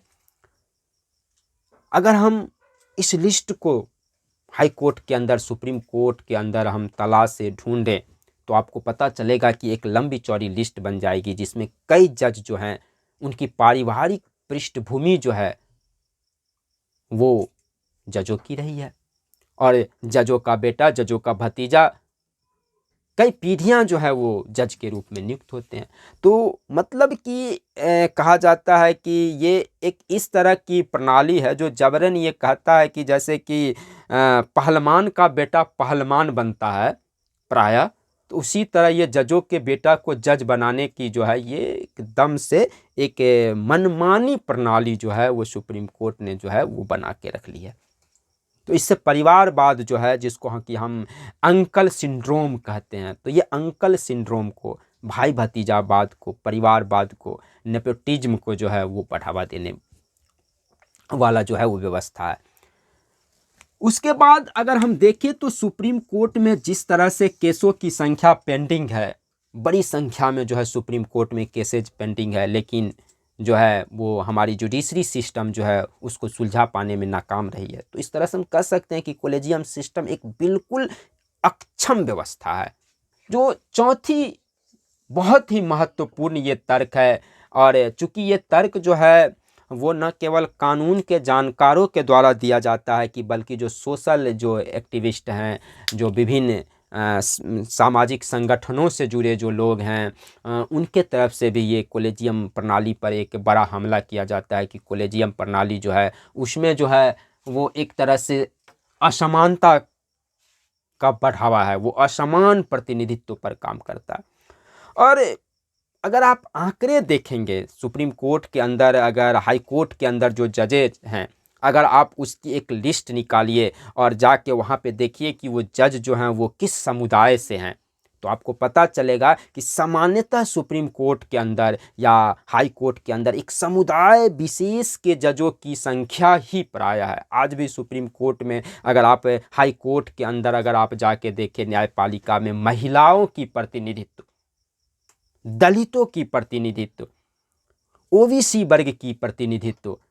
जो पिछड़े वर्ग हैं, जो दलित वर्ग हैं या जो महिला वर्ग हैं, अगर आप उनकी प्रतिनिधित्व को देखिए तो नगण्य के बराबर है, बहुत ही कम है। मतलब इतनी कम उसकी प्रतिनिधित्व है कि वो आंकड़े आपको चौंका सकते हैं।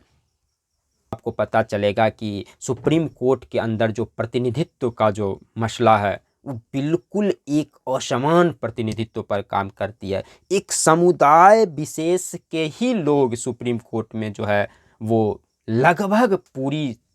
संख्या में जो है वो उपस्थित हैं। और इसको लेकर एक और भी विवाद होता है, जैसे कि आप देखेंगे कि हाल के दिनों में जो है वो ईडब्ल्यूएस आरक्षण के मुद्दों पर जो है मुद्दे पर एक सुप्रीम कोर्ट का फैसला आया था। 5 जजों की एक पीठ थी और जो ओबीसी समुदाय से जो जुड़े संगठन है, उन संगठन के जो कार्यकर्ता हैं, उसके जो लीडर हैं, वो एक आरोप लगाते हैं कि ये चूँकि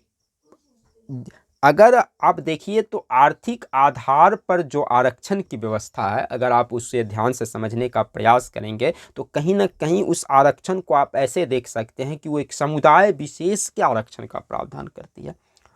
और उस आरक्षण के मसले पर सुनवाई अगर उसी समुदाय से जुड़े लोग करेंगे तो आप किस तरह के न्याय की उम्मीद कर सकते हैं। ये आरोप है आपको उस ओबीसी समुदाय के तरफ से या फिर जो अन्य जो दलित वर्ग हैं, उनके जो एक्टिविस्ट हैं, उनके जो संगठन के जो कार्यकर्ता हैं, जो उनके लीडर हैं, वो इस तरह से आरोप लगाते हैं। तो ये एक मसला नहीं, ऐसे कई सारे मसले हैं जिस पे सुप्रीम कोर्ट पे ये आरोप लगाया जाता है कि अब कोई दलितों के मुद्दे हैं, दलित हित से संदर्भित मुद्दे हैं, कोई ओबीसी समुदाय से के हित से जुड़े मुद्दे हैं, कोई लैंगिक असमानता के मुद्दे हैं, कोई महिलाओं से जुड़े मुद्दे हैं। जैसे कि आप हाल के दिनों में देखते हैं कि जैसे मैरिटल रेप के मसले हों या फिर घरेलू हिंसा के जो मसले हों, जहाँ पे महिलाओं के शोषण की बात हो, तो सुप्रीम कोर्ट में चूंकि महिलाओं की प्रतिनिधित्व ही नहीं है, तो ऐसे में कहीं ना कहीं न्याय पर भी उंगली उठती है कि सुप्रीम कोर्ट के द्वारा या हाई कोर्ट के द्वारा जो फैसले सुनाए जाते हैं उस पर भी एक प्रश्न चिन्ह खड़ा किया जाता रहा है विभिन्न संगठनों के द्वारा या जो विभिन्न समुदायों के लोगों के द्वारा, एक्टिविस्टों के द्वारा, सोशल कार्यकर्ताओं के द्वारा जो है वो सुप्रीम कोर्ट पर एक प्रश्न चिन्ह खड़े किए जाते रहे। तो ये एक गंभीर मसला है कि कॉलेजियम प्रणाली जो है उसमें प्रतिनिधित्व को अगर देखेंगे हम तो बिल्कुल असमान प्रतिनिधित्व है। दलितों की संख्या, वंचितों की संख्या जो है, ओबीसी वर्ग की संख्या, एससी एसटी की जो संख्या है वो नगण्य के बराबर है। तो ये एक बड़ा मसला है। उसके बाद अगर हम देखें तो कॉलेजियम के सदस्यों के बीच सहमति का अभाव। हमने अभी देखा था कि जो थर्ड जजेज केस है उसमें ये कहा गया कि कॉलेजियम जो है जिस जजों के अपॉइंटमेंट के समय जो है वो सामान्यतः जो है वो सर्वसम्मति बनाने का प्रयास करेगा। अगर सर्वसम्मति नहीं बन पाती है तो बहुमत से फैसला किया जाएगा और उस बहुमत में भी सीजेआई की राय जो है, सीजेआई का जो परामर्श होगा वो परामर्श अनिवार्य होगा, उसमें उनकी परामर्श होनी चाहिए। तो कई दफे ऐसा होता है कि कॉलेजियम के सदस्यों के बीच सहमति नहीं बन पाती है। कॉलेजियम के अधिकांश सदस्य जो है वो सीजेआई के राय के साथ, सीजेआई की परामर्श के साथ जो है वो नहीं जुड़ते हैं। तो इससे क्या होती है, चूंकि जजों के अपॉइंटमेंट के लिए सीजेआई की जो परामर्श है वो भी अनिवार्य है, बहुमत भी अनिवार्य है, और चूंकि उन कॉलेजियम के सदस्यों के बीच अगर आपसी कोऑर्डिनेशन जो है, जो उनके बीच जो एक आपसी संबंध है, अगर वो जो है सही नहीं बन पाती है तो इसके कारण क्या होती है, उन सदस्यों के बीच सहमति के अभाव के कारण जो है जजों की अपॉइंटमेंट जो है वो प्रभावित होती है। जैसे उदाहरण के लिए आपको हम एक उदाहरण से इसको बता सकते हैं, जैसे कि एक हमारे जो सुप्रीम कोर्ट में चीफ जस्टिस थे कुछ दिन पहले, शरद बोबडे साहब, न्यायमूर्ति शरद बोबडे, तो उनके कार्यकाल को अगर आप देखिए तो जजों की अपॉइंटमेंट लगभग हुई ही नहीं, क्योंकि कॉलेजियम के सदस्यों के बीच जो है वो सहमति ही नहीं बन पाई, जिसके कारण जो है कॉलेजियम ने जो है सरकार के पास जो है नामों का सिफारिश ही नहीं किया। तो ये भी एक बड़ा मसला है कि कॉलेजियम में जो 5 सदस्य होते हैं, अगर उन सदस्यों के बीच आपसी सहमति का अभाव पाया जाता है तो इससे भी न्याय व्यवस्था जो है वो गहरे रूप से प्रभावित होती है, हमारी जुडिशरी सिस्टम जो है वो प्रभावित होती है। उसके बाद अगर हम देखें कॉलेजियम के बारे में, तो न्यायिक नियुक्तियों में देरी, जिस चीज़ को हम इसी पॉइंट से जोड़ सकते हैं कि कॉलेजियम व्यवस्था जो है उसमें अगर आप देखिए तो नियुक्तियों में देरी होती है। उसके कई सारे रीज़न होते हैं। जैसे एक ऊपरी पॉइंट को हमने देखा कि अगर कॉलेजियम के सदस्यों के बीच सहमति नहीं हो पाती है तो भी जजों के नाम का जो अपॉइंटमेंट जो है वो सरकार के पास नहीं भेजा जाता है। कभी कभी सरकार और कॉलेजियम के बीच जो है वो भी खींचतान होती है, जैसे कि हाल का समय कि ये सुप्रीम कोर्ट के अंदर जो केसेस चल रहे हैं, सरकार के पास जो कॉलेजियम ने जो फाइल भेजा अपॉइंटमेंट के लिए, जजों के अपॉइंटमेंट का, सरकार उस फाइल को समय के साथ जो है समय पर, सही समय पर जो है या उचित समय पे, आप कह सकते हैं कि उचित समय पे उसको अपनी मंजूरी नहीं प्रदान कर रहे। आपने देखा होगा कि हमारे देश के जो विधि मंत्री है किरण रिजिजू जी का जो बयान है वो इसी से संदर्भित है कि उन्होंने साफ शब्दों में कहा है कि अगर कॉलेजियम की ही सिफारिश से जजों की नियुक्त करना है तो उसमें सरकार की कोई भूमिका ही नहीं है, तो जज खुद नियुक्त कर लें,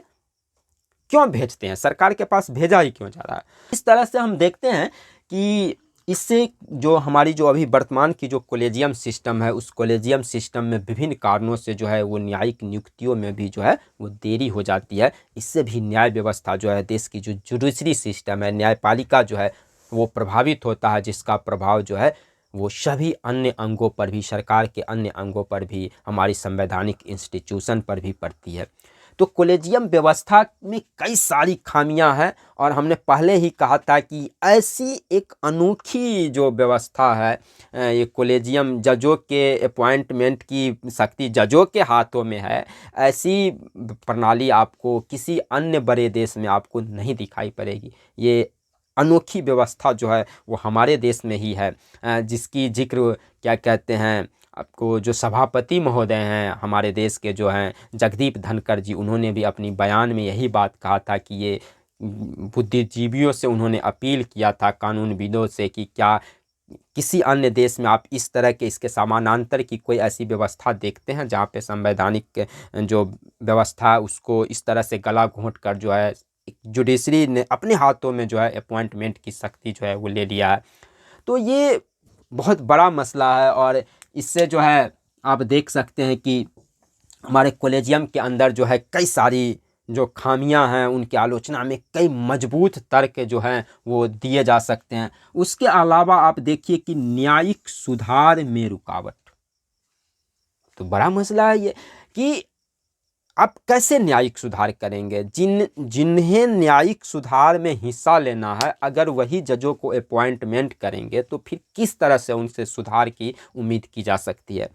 तो ये भी एक बड़ा मसला है। उसके अलावा आप देखिए तो कॉलेजियम सिस्टम में कहीं ना कहीं उसके पारदर्शिता पर भी गहरे प्रश्न चिन्ह उठाए जाते हैं कि कॉलेजियम सिस्टम में पारदर्शिता का जो है वो घोर अभाव है।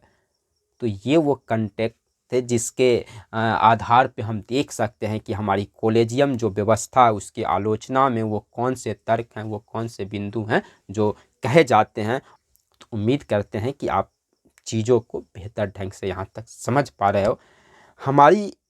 कोशिश है कि हम आपको उन तमाम आयाम से जो कॉलेजियम व्यवस्था से जुड़ी हैं जो आपको पहुंचाएं, ताकि अगर आप परीक्षा हॉल में जो मेंस एग्जामिनेशन में जब कॉलेजियम व्यवस्था से जुड़े प्रश्न जो है किसी भी तरह से पूछा जाए तो आप उस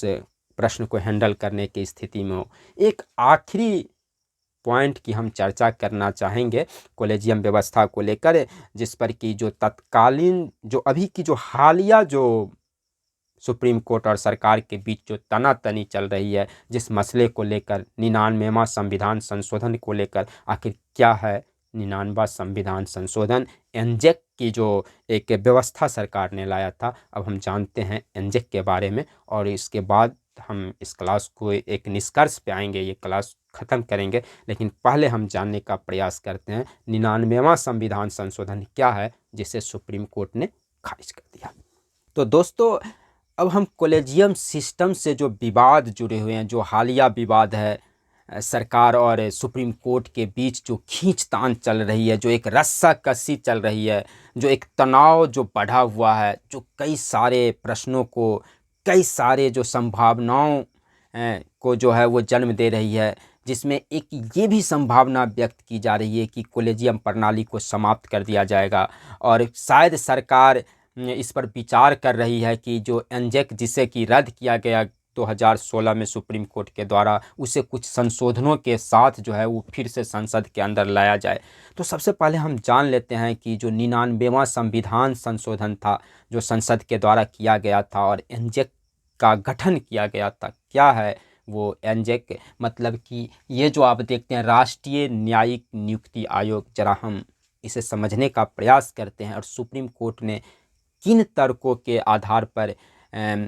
उन्होंने अपने निर्णय में क्या कहा, इस एनजेक को रद्द करते समय, 99वां संविधान संशोधन को उन्होंने रद्द करते समय क्या कहा, ये महत्वपूर्ण बात है, हमें समझना ज़रूरी है। तभी हम उस चीज़ को, हमने जो पहले क्लास में जो पढ़ा था, अगर कोई विद्यार्थी हमारे इस क्लास से पहले कॉलेजियम से लेकर जो हालिया विवाद चल रहे हैं, अगर उसके पहले वीडियो को नहीं देख पाए हैं तो कृपया आप हमारे यूट्यूब चैनल पे जाएं और हमारा जो पहला वीडियो है कॉलेजियम सिस्टम पर, उसको आप देख लें, तभी आप इस चीज़ को, इन तमाम बातों को बेहतर ढंग से समझ पाएंगे। तो उसमें जो हमने जिक्र किया है कि जो उपराष्ट्रपति महोदय का जो बयान है एनजेक को लेकर, तो जब तक हम एनजेक को नहीं समझते हैं तब तक हम राज्यसभा के जो सभापति महोदय हैं, देश के जो उपराष्ट्रपति महोदय हैं धनखड़ साहब के बयानों को हम बेहतर ढंग से जो है कनेक्ट नहीं कर पाएंगे। क्या था एनजेक, इसको समझने का प्रयास करते हैं। देखिए, ये राष्ट्रीय न्यायिक नियुक्ति आयोग, जिसको हम नेशनल जुडिशियल अपॉइंटमेंट कमीशन कहते हैं, शॉर्टकट में इसे एनजेक कहते हैं, नेशनल जुडिशियल अपॉइंटमेंट कमीशन। दरअसल हमारे देश में जो है, अगर आप देखेंगे कि जो कॉलेजियम सिस्टम, जो 1993 में जो कॉलेजियम सिस्टम आया, इस सिस्टम पर, इस कॉलेजियम प्रणाली पर ऐसा नहीं है कि अभी वर्तमान समय में जो है वो उंगली उठाया जा रहा है, प्रश्न चिन्ह खड़े किए जा रहे हैं, बल्कि जिस समय से कॉलेजियम सिस्टम का जो जन्म हुआ तब से लेकर आज तक जो है ये विवाद का एक प्रमुख विषय रहा है। और कॉलेजियम सिस्टम पर तरह तरह के जो हैं विचार जो है वो समय समय पर व्यक्त किए जाते रहे हैं। और ये देखा गया है कि समय समय पर सरकार और सुप्रीम कोर्ट जो है इस प्रणाली को लेकर, इस कॉलेजियम व्यवस्था को लेकर भी है जो आमने सामने आ जाती है। इससे पहले हम ये जो एनजेक व्यवस्था है, ऐसा नहीं है कि सरकार कॉलेजियम व्यवस्था को समाप्त करने का ये पहला प्रयास था। दरअसल सरकार के ओर से आपको याद होगा कि जो इससे पहले की जो बीजेपी की जो सरकार, एनडीए की जो सरकार थी, जो कि अटल बिहारी वाजपेयी जी के नेतृत्व में जिस सरकार का गठन किया गया था, तो वाजपेयी जी के समय में ही कॉलेजियम प्रणाली पर विचार के लिए कि कॉलेजियम प्रणाली के स्थान पे कोई एक नई प्रणाली होनी चाहिए, जिसमें जो जजों के अपॉइंटमेंट की जो शक्ति जिस तरह से न्यायपालिका ने अपने हाथों में ले लिया है, तो उसी पर जो है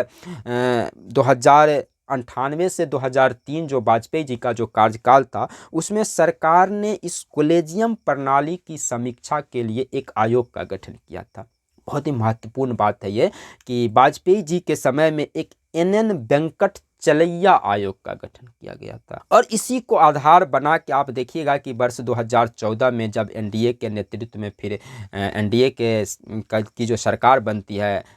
मोदी जी के नेतृत्व में जो सरकार का गठन किया गया, तो वर्ष 2014 में ही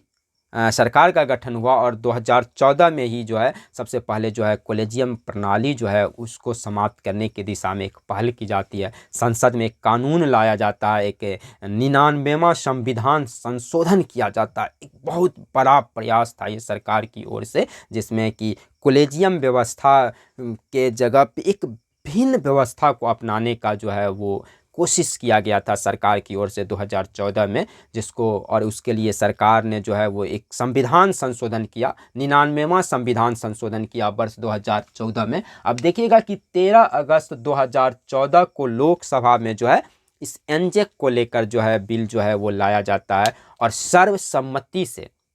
ऐसा नहीं कि बहुत सारे इसमें लगभग इसमें बहुत बड़ी संख्या में सदस्यों ने जो है वो सहमति प्रदान की, विपक्ष के भी सदस्य जो है इस पे सहमति प्रदान किए और ये एक तरह से कहा जाए तो इस विधेयक के पक्ष में बड़ी संख्या में जो है वो समर्थन मिला और अपार समर्थन से जो है 13 अगस्त 2014 को 99वां संविधान संशोधन जो विधेयक था उसको लोकसभा में पारित किया गया। ठीक अगले दिन यानी 14 तारीख को, आपको 14 अगस्त 2015 को ये राज्यसभा में मतलब संसद की जो उच्च सदन है उस सदन में भी जो है वो एनजेक को पारित किया जाता है। और इतना ही नहीं, आप चूँकि ये जो 99वां संविधान संशोधन था वो संविधान के बेसिक स्ट्रक्चर वाले हिस्से से जुड़ा हुआ संविधान संशोधन था, जिसके लिए आपको राज्यों की सहमति, अगर आप अनुच्छेद 368 को पढ़ेंगे संविधान संशोधन की जो संसद की शक्तियां हैं, अगर आप उनको देखेंगे वहाँ पे और जो तो ये देखेंगे कि कुछ ऐसे संविधान संशोधन है जिसमें राज्यों के विधानमंडलों की सहमति भी आवश्यक होती है। और 2014 में उस समय चूँकि 29 राज्य थे और उन 29 राज्यों में 16 राज्यों के विधानमंडलों ने जो है वो इस बिल के समर्थन में जो है वो समर्थन दिया था। 29 राज्यों में कुल 16 राज्यों ने। तो आप देखते हैं कि याद कीजिए कि धनखड़ साहब ने एक बयान दिया था कि जिसमें उन्होंने कहा था कि 99वां संविधान संशोधन को जिस तरह का समर्थन मिला, लोकतांत्रिक इतिहास में किसी बिल को लेकर इस तरह का जो है समर्थन जहाँ पे विपक्षी सदस्य भी एकजुट रहे बहुत कम मिलते हैं, बिरले ही मिलते हैं।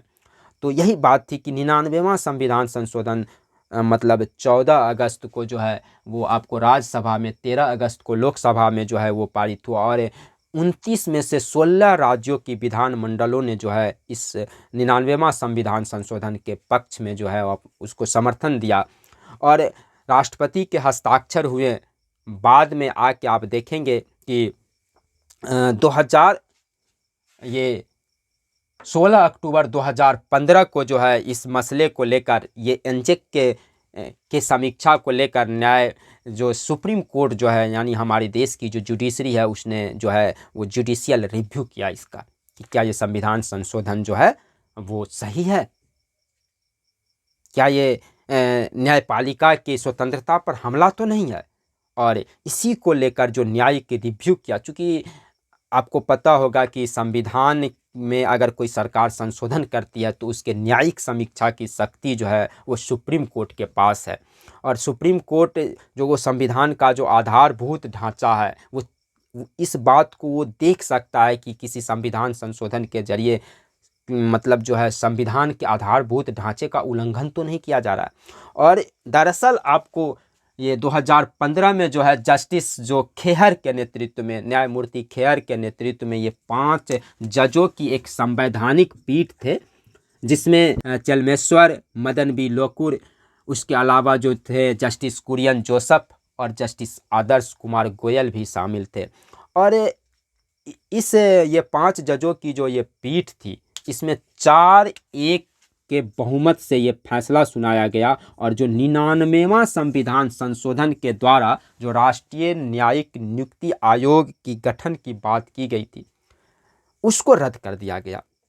हालांकि हम जरा ठहर के इस चीज़ को भी देख लेते हैं कि आखिर जो एनजेक की जो मतलब राष्ट्रीय न्यायिक नियुक्ति आयोग के गठन की क्या रूपरेखा तय किया था यहाँ पे सरकार ने, ये महत्वपूर्ण चीज़ है, समझ लेना ज़रूरी है।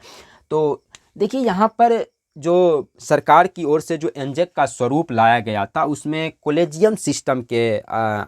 स्थान पर, जो अभी कोलेजियम है हमारी की सीजेआई और 4 जो अन्य आपको वरिष्ठतम जजों की एक जो पैनल होती है, जो एक टीम होती है जो जजों की अपॉइंटमेंट करती है, उसके नाम की अनुशंसा राष्ट्रपति के पास भेजती है, उसके स्थान पर कोलेजियम के स्थान पे ये कहा गया कि सुप्रीम कोर्ट के जो चीफ जस्टिस हैं, मतलब मुख्य न्यायाधीश हैं, जो देश के जो चीफ जस्टिस ऑफ इंडिया जो हैं, और उसके अलावा 2 अन्य जज सुप्रीम कोर्ट के,